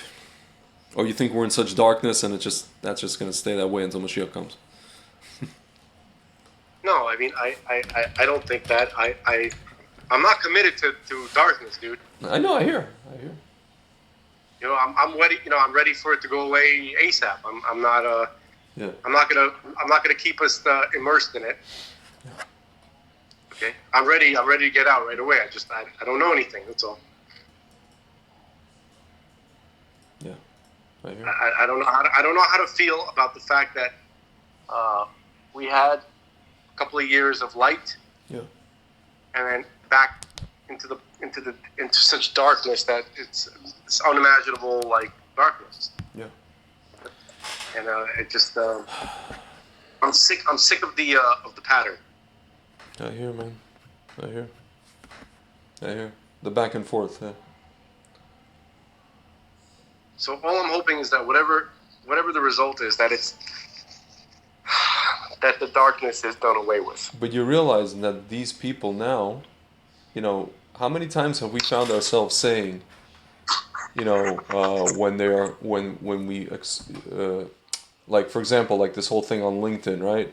That I posted something and LinkedIn banned me, not banned me. So they took it down, and I wrote to them. This is literally, so and so filing something with a senator. This is not misinformation. This is literally what happened, and they still did not let me put this content up. And a friend of mine said, how many times do we find ourselves saying these people have no shame anymore? So now you see that they stopped already keeping up appearances. Now they're showing us there's no more appearances now, even from them. So look, one of the things that I guess kind of bothers me, or it doesn't help, is when some kind of truth comes out. Yeah. About the bad guys, yeah. Right, and the bad stuff that they've done. Yeah. That doesn't do anything for me. Yeah. Because there's no one. I don't see anybody. Yeah, taking any action. Who's willing to or able to do anything about it. Yeah. Okay, except for the truckers. These trucker guys. Yeah. Okay, yeah. They can just shut the country down. Yeah. So those people are the only people since this whole situation started. Yeah. That can do something. That's why the Canadian government is taking away their fuel, or trying to anyway. Yeah, but what are they? The Canadian government, like, where do they have another trucking industry that's going to bring them their food? Nope. What are they really trying to? I don't know. What are they? Well, it's gonna end in basically. Listen, the elites are still gonna get their food anyhow, but it's gonna end up in, like, when the people see that there's nothing coming to the regular supermarkets, they're just going to take pitchforks, and that'll be the end of that. It's not a matter of if; it's a matter of when. Right. It's a standoff. So I think that. So aside from those kind of actions, right? Yeah. I'm not going to be excited by truth coming out, because who's this truth for? For sure. But it's not. Yeah. But what the point is that now, in case there was any doubt with for some people about what these people are, what these governments are, and what these elitists are, now the doubt is removed. And now we see that all these things were just appearances and niceties and all these kind of things. And maybe after, I feel like it's a process that needs to happen. That process in and of itself, even without all these perp walks and anybody doing anything about it, so to speak, somebody will do something about it eventually. We can't keep going like this. It's obviously, right. I hope you would agree. Yeah, I would agree. Mashiach. Nobody else is going to do anything. I think we'll do it before Mashiach comes. I think so. Yedai Borg. What do you mean Yedai Borg? What, like to? I don't mean like hang people. I just mean first of all, no, that's not what I'm talking about. What? By the time whoever's going to supposedly do something about it. Yeah. By the time we get off our asses, and by the time we figure out what to do and who to do it to and how to do it, we're talking like decades. No. I think it's going to be way sooner than you think, my friend. Don't ask me how I know that. Don't ask me why. Don't ask me how. I just. My point is that if it means us, then it's going to be long, sloppy, and bloody. Okay, so that's why. Okay. That's why the only actual solution is Mashiach. People are still grasping for things that they can recognize. Oh, there's going to be this group or that group or Q and X and Y. No group. It's not going to be group. It's not going to be group. It's just going to be You know, can I read to you what this guy wrote to me? This some random Scottish guy on Twitter. Can I read to you what he wrote to me? Sure. So he writes, he posts on his Twitter. There's a video that recently came out. Schmates is sitting at Bloomberg New Economy Forum. Can I play this audio? Yeah. I'll play the audio. Hold on a second. It's a very dark episode. It's crazy because here. Hold on a second. No, it's not dark. This was an interesting test of people's trust You could hear, right? in their politicians or their health system. And, Listen. Statistically, we didn't do as well as I would have expected. In fact, I'm cited as some, mastermind of some evil plot in many, many cases. So, no, I didn't expect any of that. Unbelievable. In some ways, the politicization of, taking vaccines and helping protect other people, you could almost say that's a step backwards. I hope vaccine acceptance for other diseases like measles is not reduced by this. But, a lot of people jumped in and took the vaccines, but a meaningful minority in most countries were led down a path of believing that not only, were there rare side effects, but that the vaccine wasn't properly tested or was part of some evil conspiracy. Unbelievable. So listen to this. This guy goes, translation, people are not quite as dumbed down as we thought. This Scottish guy. So I respond to him, because I was watching the video, and Bill Gates, Schmates is like, he's crossing his arms, and he's kind of like guarding his, torso. And I go, the body language is screaming. And then this guy responds to me, their first mistake was thinking they had us all fooled. Second mistake was thinking we'd go away. They've never been challenged before until now. And then I go, they're going to continue fighting beyond all logic, but we know how this story ends. That's what I wrote. And then this guy responds to me, for sure. They're not going down without a fight, and they'll take as many of us out with them, but the good in humanity will prevail. People are uniting all over the world. The first time in world history. Dude, when he wrote this to me, I was like, it's just going to be organic, man. It's just organic. We don't need groups. We don't need schmoops. It's just organic. People are just going to be like one unified body. It's hard to visualize or believe. That can happen. Look, there's a number of ways that's supposed to happen. We know. Yeah. Religiously. Okay. Yeah. Theologically, yeah.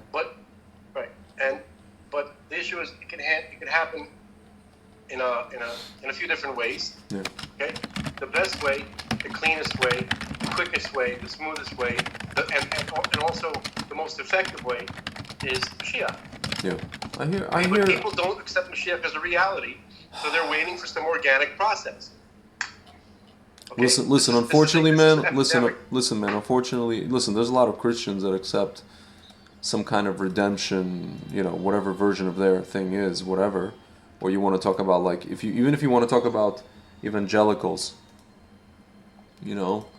or even Jews, but unfortunately, many people don't see, even people on our, so to speak, on our side of this.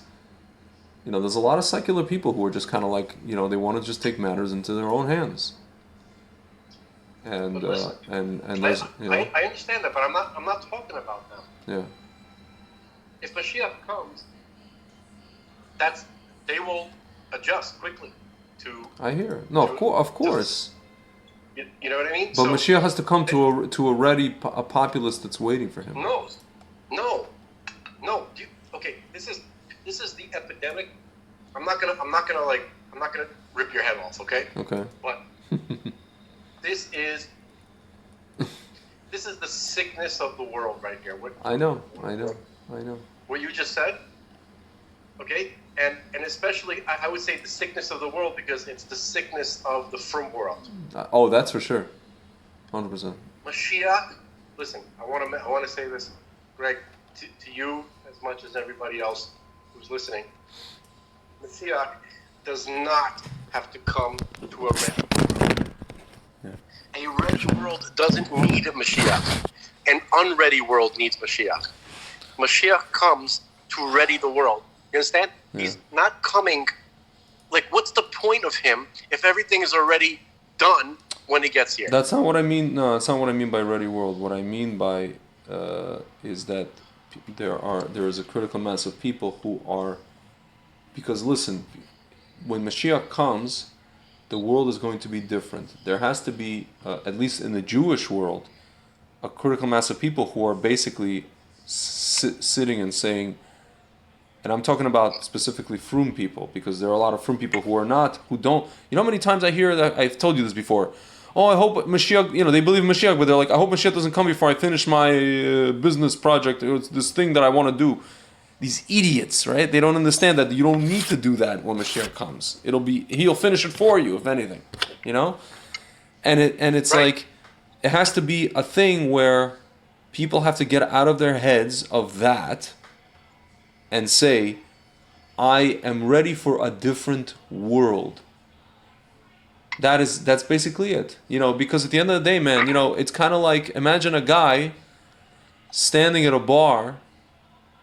Why do most guys not approach women? Because they don't know, they don't have a guarantee, right? They don't have not even a guarantee, but they don't even have an inkling that there's even a chance that they're going to succeed, that the woman is not going to blow them off or whatever it is, right?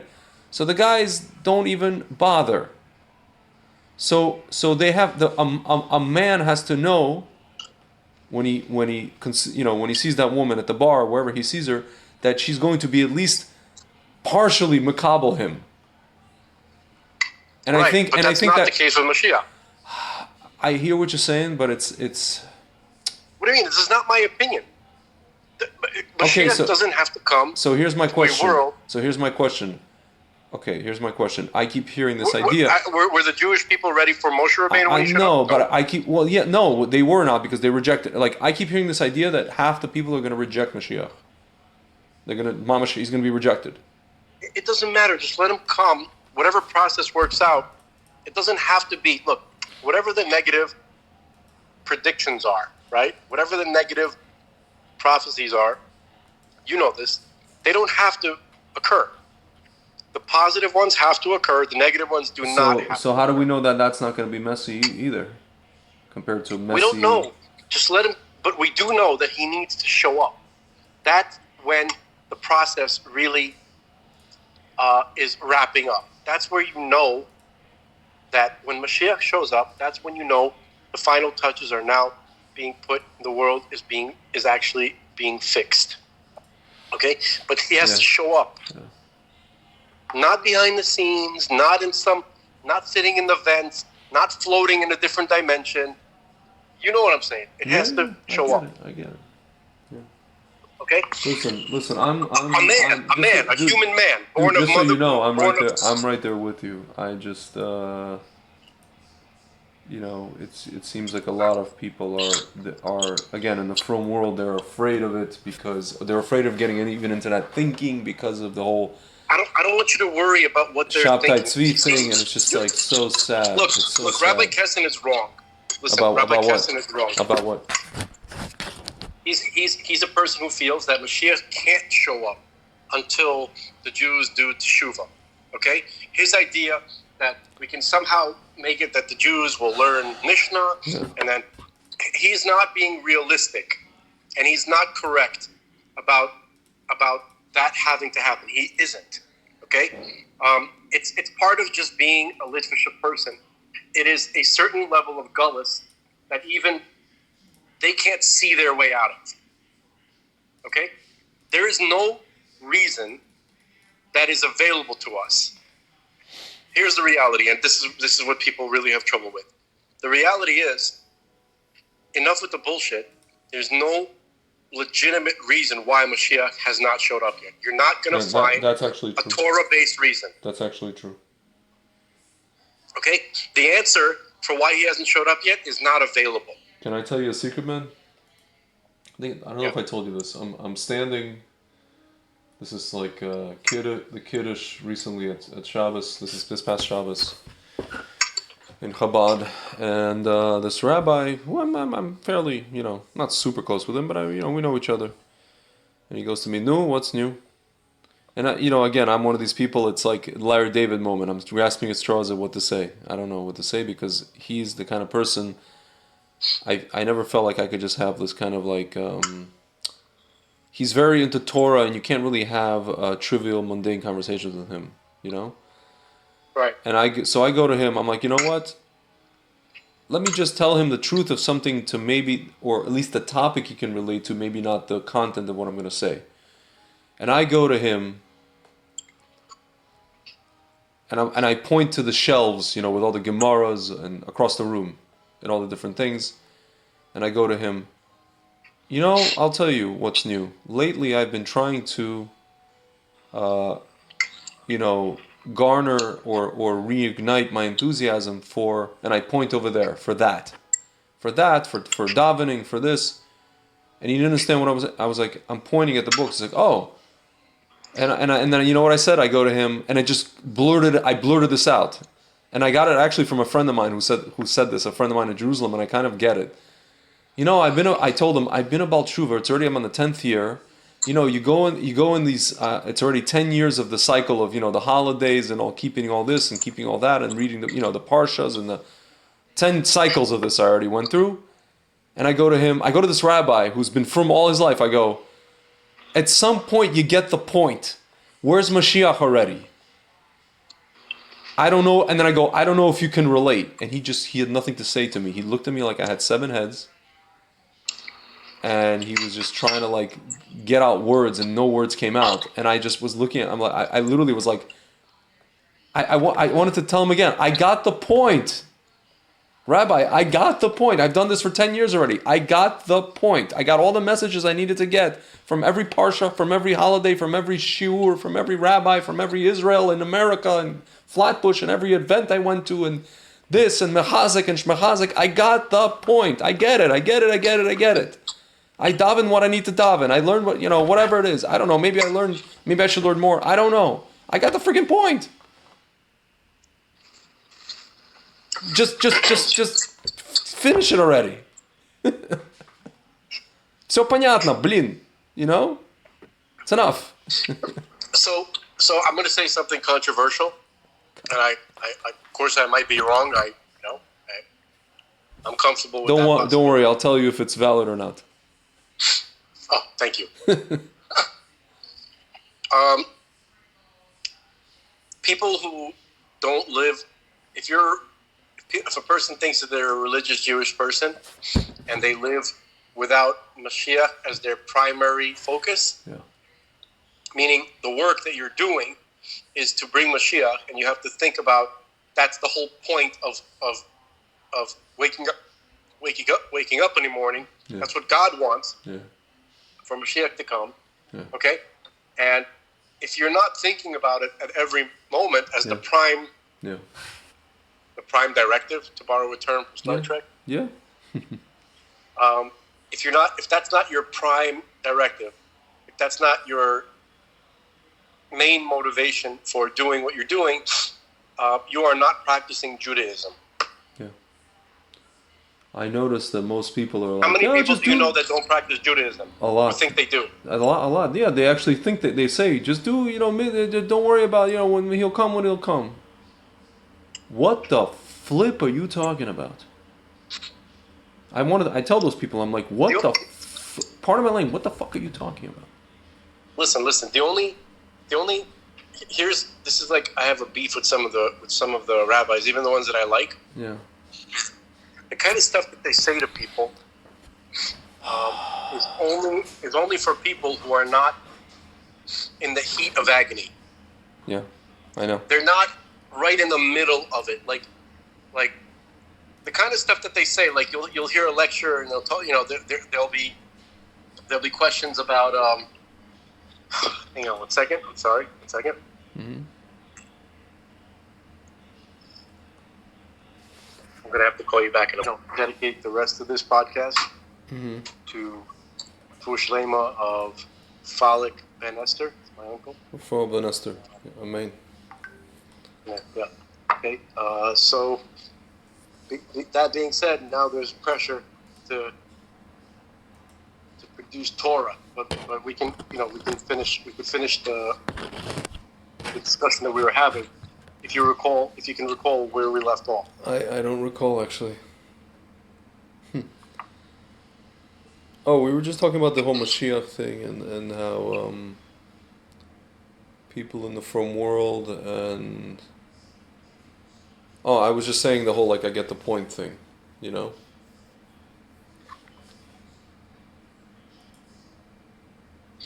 You know.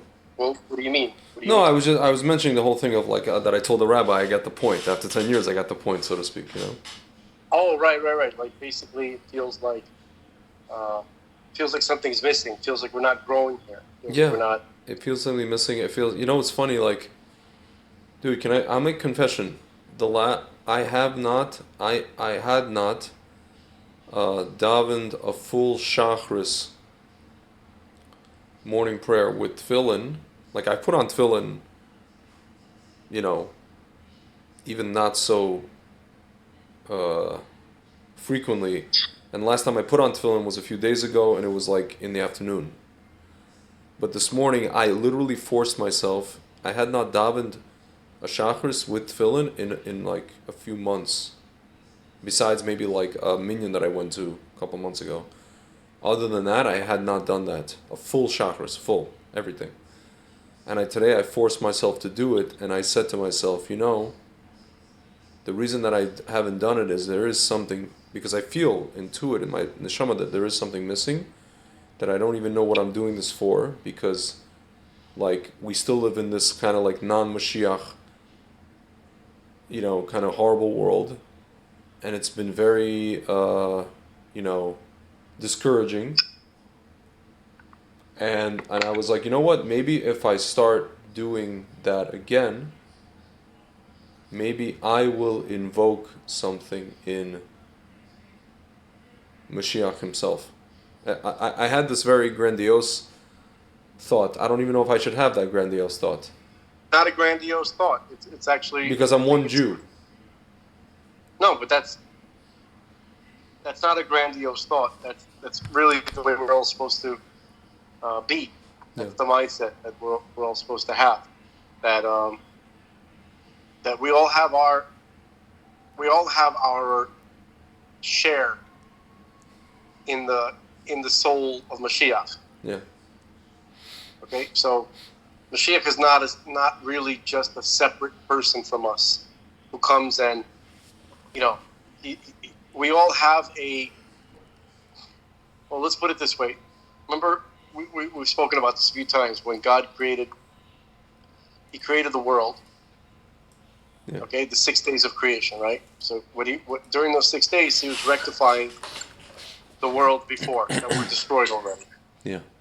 Okay, and then God took some material from the destroyed worlds, okay, which the Torah calls earth, dirt.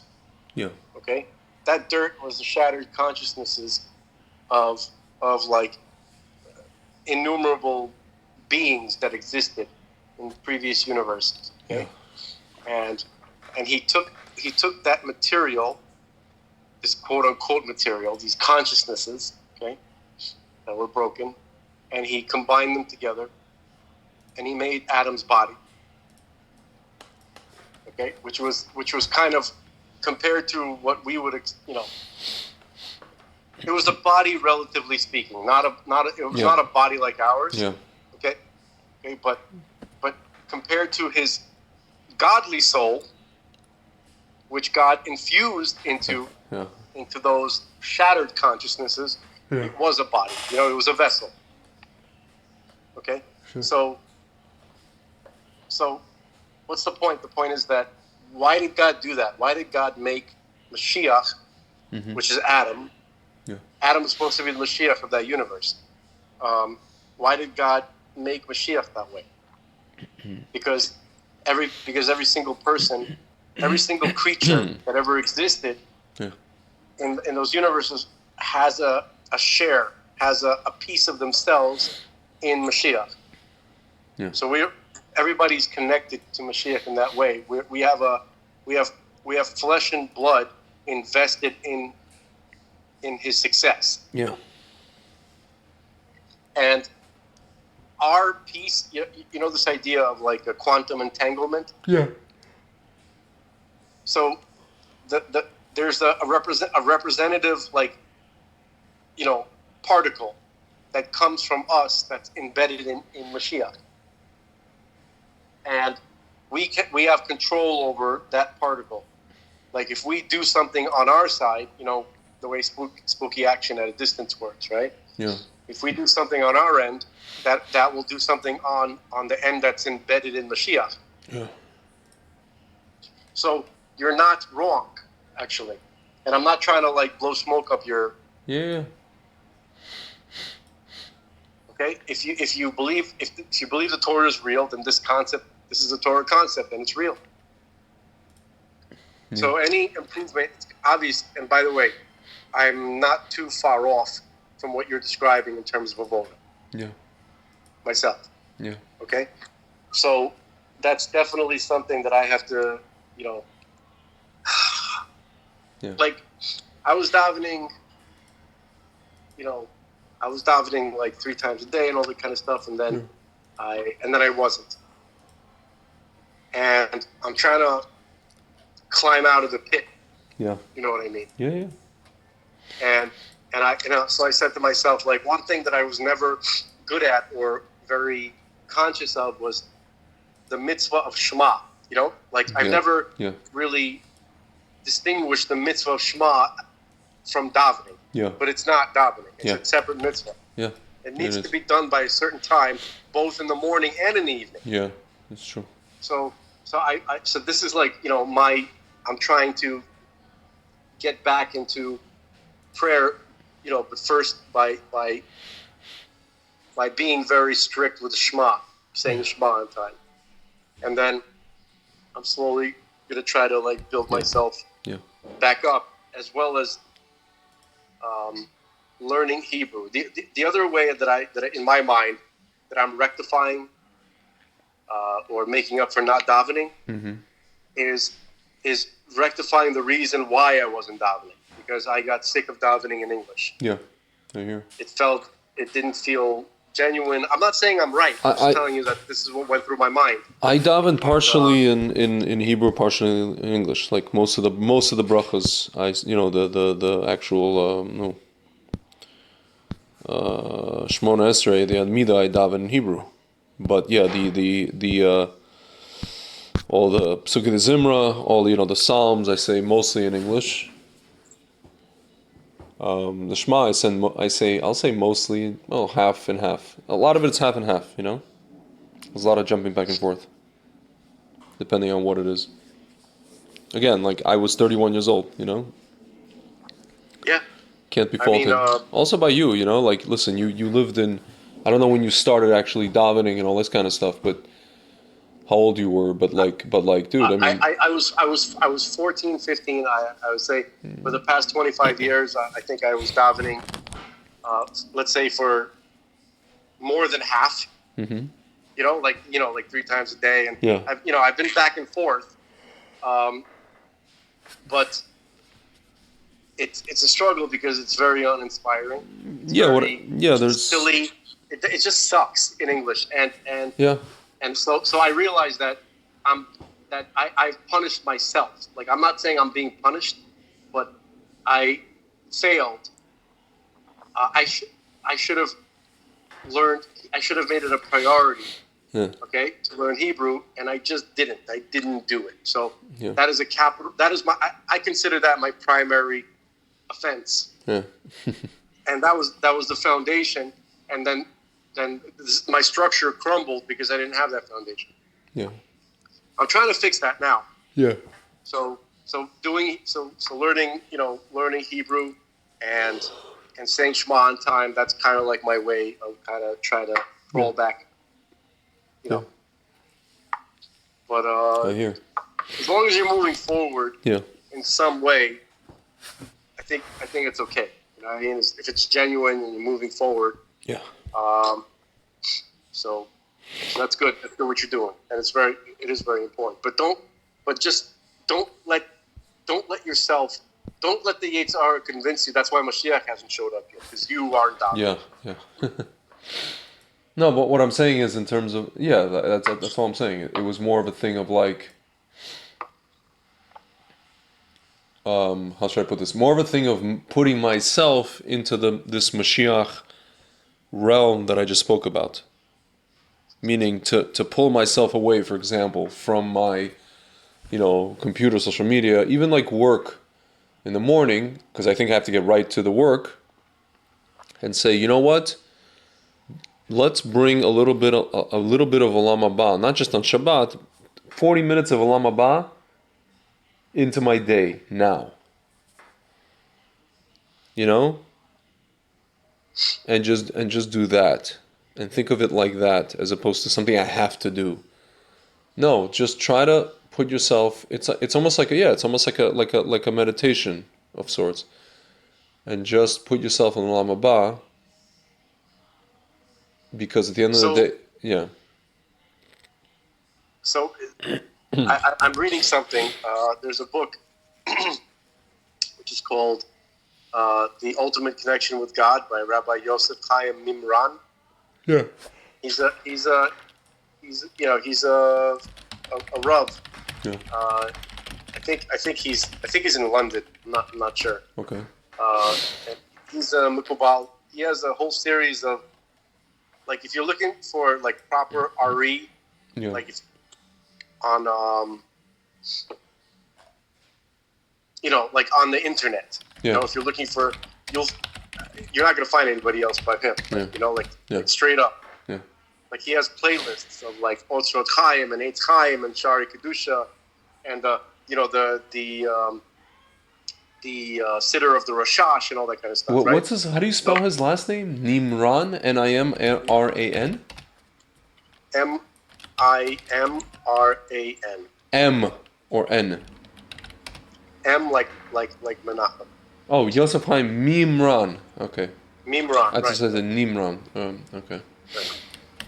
Okay. So he wrote a book called The Ultimate Connection with God, where he was discussing, well, how do you make a connection with God? So there is a process. So the process is like this. First, you have to make a connection with your own soul. So you have to be able to access it, to make a connection with it. So how do you do that? You have to first and foremost recognize what you are, and that you are not your mind. Your mind and you are not the same. Yeah. Your mind is a thing that was given to you as a tool. Okay? So, Yeah. and by the way, your mind and the Yetzirah are your mind and Yetzirah, basically. Yeah. Okay? That's- Not yeah. your mind, everybody's mind. Yeah. Okay? Yeah. For sure. So the Yetzirah was given to people as a tool. It wasn't. There's a reason for it. So it has to be treated like a beast of burden. Yeah. Okay, just like a farmer Yeah.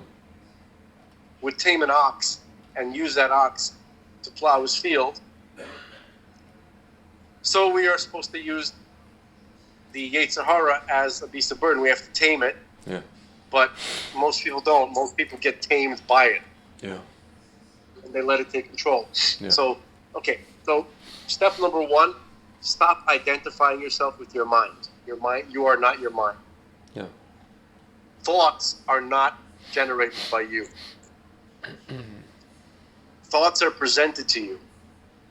Now, so everything that I've said so far, that's what he said, and he's saying that based on the Chachmas Emes, as they say. Yeah. Okay, so that's the wisdom of truth. That's another word for Torah. Okay, it's Torah. Okay, so basically, here's my kind of like little input, and it's just just kind of an imperfect metaphor to explain what he just said. Have you ever been to like a beautiful place, but it's third world and people there are poor? Yeah. And if you're walking on the beach, there you have all these people coming up to you and trying to sell you stuff, right? Like here, buy Yeah. buy You, buy an you, ice you cream, mentioned buy this, a I think, Coke, before. Yeah. right? Okay, Yeah. so your thoughts, okay, are those items that the people are trying to sell you. Now, again, Yeah. God forbid, I'm not trying to say that those people who are just trying to survive are the Yetzer Hara. This is an imperfect metaphor. But Yeah. so just picture the Yetzer Hara, the evil inclination. He is constantly coming up to you and saying, "Here, you want to buy this Coke? You want to buy this? You want to buy this hat? You want to buy these sunglasses? You want to buy this sun tanning lotion? You want to buy a massage? You want?" Yeah, this is what people experience when they go to a place like Yeah. like in the Caribbean. Yeah. If they leave the resort Yeah. and they go on the public Or- beach, or- so you're or- gonna be swamped. Or what I said before, the whole thing of when he gets Arnold in Total Recall. I got kids to feed, man. That guy. I don't want to get. I don't want to get that guy into the mix because that guy was Yeah. a bad guy. But Yeah, you know what I mean. It's like stuff coming at you from all over the place, you know. yeah, but so really, the only reason I'm making that comparison is because, you don't have to buy everything that these people are trying to sell you.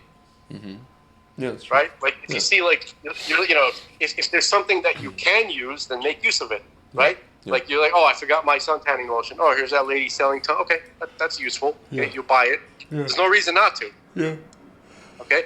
Or you're thirsty. Oh, I'll get it. This guy's selling a Coke. Whatever. Okay? But don't. But what most people do is they buy everything. Now, each one of those items that they're trying to sell you in this metaphor, that's what a thought is. Okay? So Yetzer Hara is trying to convince you to accept every thought. Okay? Yeah. Second. So I'm just going to take some allergy pills. Okay? But really, the moment you realize that the thoughts, that you're not generating the thoughts, that they're being offered to you, okay, then you could be in that mindset where like, no, that's not useful, that's not useful, that's not useful, that's stupid. And especially pay attention to repetitive thoughts. Yeah. But basically, the way to start the process of getting in touch with your soul is by realizing what your soul isn't. Yeah. Okay? Yeah. So that's the beginning stage. So that's where everybody needs to start. Okay? So first, just recognize what your thoughts are, what's generating them, and how to use them. Only use the ones that are useful, and useful means help you to serve God and to help other people. Yeah. Okay? Everything else, just leave it alone. But just the idea of taking a step back and realizing you're not generating your thoughts, and your thoughts are being presented to you by an external entity, is a very profound step to take in the right direction. So one of the meditations that he proposes, Rabbi Mimran, is just sit for a few minutes every day, okay? Initially, maybe the first few days or a week or whatever, and just kind of observe your thoughts passively. Yeah. Realize that they're not being that you're not generating them, and then just kind of like observe them and just get used to being in that state. Yeah. You got to get used to being or to the realization that you are not something that you thought you were. You're not your mind. Yeah. Person has to get used to that first and then move on to the next step.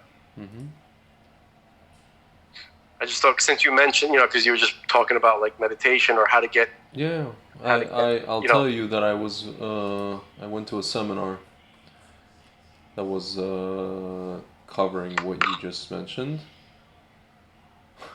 Unfortunately, it was the person that said wonderful things about your brother. So. Well, listen, he's not. Unfortunately, everybody has access to the same material. Not True. not just the good guys. Yeah, who he calls the Hasidic masters or whatever. Yeah, listen, I don't know. I think this person is misguided. I'm at the point where it's a shame. Whatever. But yeah, I mean, I don't remember who spoke about this, but it's almost like people get into what's called machshava zaras.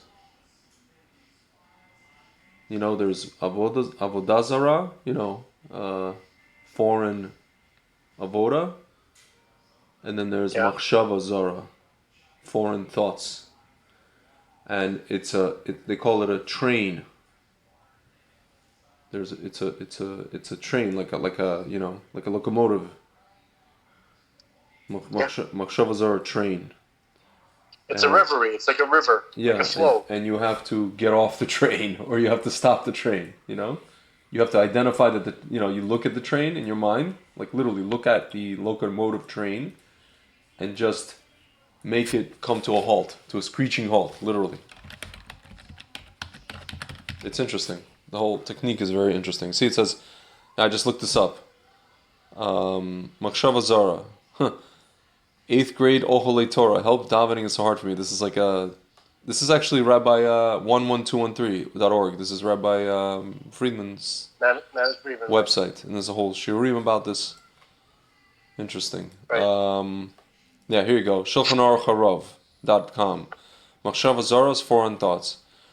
Cause of machshava zaras, unfit to be in Cheichel Hashem. When one is involved in Torah learning or prayer, he is found in the Cheichel chamber of Hashem, in a chamber of spiritual revelation of godliness. At times, one is not befitting to be inside Hashem's personal chamber, and this causes foreign thoughts of worldly pleasures to fall into one's mind while he is learning and davening, thus distracting him from the spiritual experience and removing him from the chamber.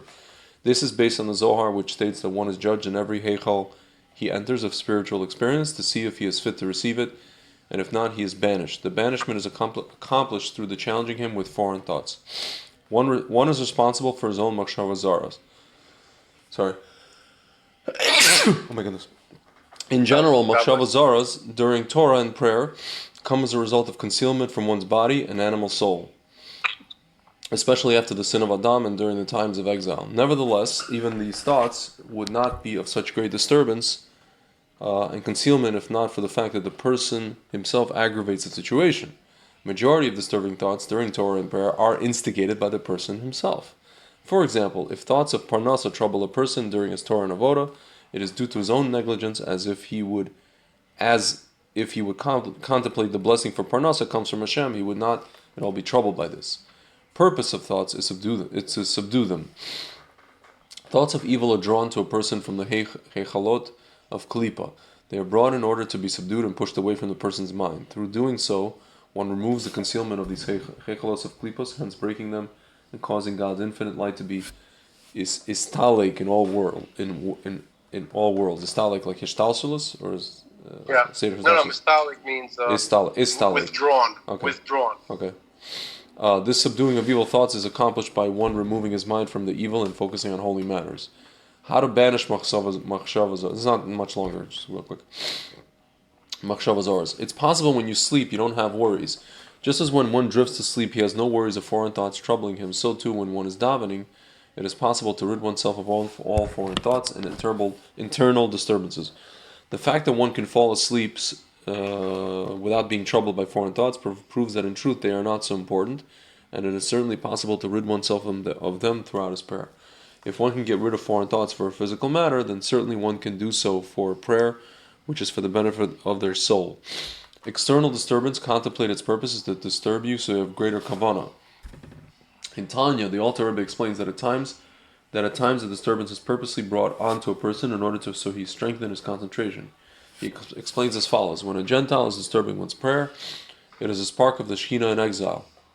The reason why Hashem is permitting and even assisting the Gentile to disturb one's prayer is in order so one strengthens his concentration on his prayer to such intensity that he becomes unaware of the Gentile. Through doing so, not only does one have a greater prayer, but he also redeems the spark of the Shekhinah found in the exile and the Gentile. Nonetheless, the Rebbe emphasizes that this only applies to external disturbances caused by a Gentile and the like, and not towards one's personal foreign thoughts.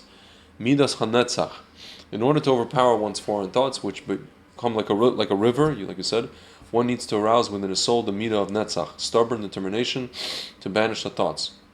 The Midah of Netzach, when aroused, allows one to accomplish things that seemed completely out of reach prior. Often failure of achievement comes from a lack of motivation and push to reach one's goal. The Midah of Netzach activates an inner soul power of determination to meet one's goal no matter what. That's the last one. Ignoring thoughts pushes them off forever. When one ignores the Machshavah Zara that comes to him during Torah and prayer and pushes it away, telling himself that it is only coming to interfere with his avodah, then not only does he end up not entertaining the foreign thoughts, but even stop initially coming to him.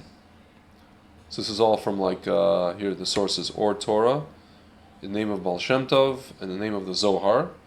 And then there's Keser Shem Tov, there's Basi Lagani, Likutei Torah, I guess Hukat, Basi Lagani, Contras Chavoda, Igeres HaKodesh, Tanya, Basi Lagani, So a lot of these ideas from Basi Lagani, from the Rebbe's treatise, but also from Tanya and also from Baal Shem Tov. Yeah, it's a very famous idea in Hasidus. Absolutely. So what we were discussing is the same thing. Yeah. It's understanding that your thoughts are not being generated by you. Mm-hmm. Okay. Yeah. And that there's a stream of thoughts that they are being presented to you, mm-hmm. okay, for acceptance or for rejection, yeah. right? Yeah. So you have to be able to only use the useful and positive thoughts. Yeah. Okay, the thoughts that tell you to go do something positive, okay, yeah. Those are fine. The thoughts that are telling you to go do something negative, or the thoughts that are repetitive, they're there. Yeah. They're not useful in any way. They're not helping you. They're not offering you advice. They're not offering any thoughts that are not about fixing. Right? Any Yeah. thoughts that aren't about being a solution to what you're doing at the moment they need to be rejected. Yeah. Okay? Yeah. You have to live in the moment. You have to live with, focused on what you're doing. Okay? So if you're davening and all of a sudden the solution comes as to how to deal with your car trouble or whatever, right? So you know that that's a trick. Okay? It's coming at the wrong time. Okay? So reject it and just focus on what you're doing. As long as you realize that those thoughts you're not generating them, that they are being presented to you and you're distant from them. Yeah. Okay? People think that they're right, that they are producing their thoughts, so they don't feel any separation from their thoughts. Yeah. But once you realize that your thoughts are not you, that someone's trying to sell you something. Yeah. Then you could decide what to buy, most of which you're not going to buy. You shouldn't buy most of it. Yeah. Every now and then, if it's appropriate, then you can buy it. Right? I don't see much difference between what you were reading and what we were talking about. Yeah. There is no difference. So none at all, really. Yeah. So is it too much to try to do this this whiteboard thing? It's not too much. We're already on total of 2 hours. Let's just do it for the sake of getting it started. You know what it is, though. The only thing is, right now we started this as an audio, right?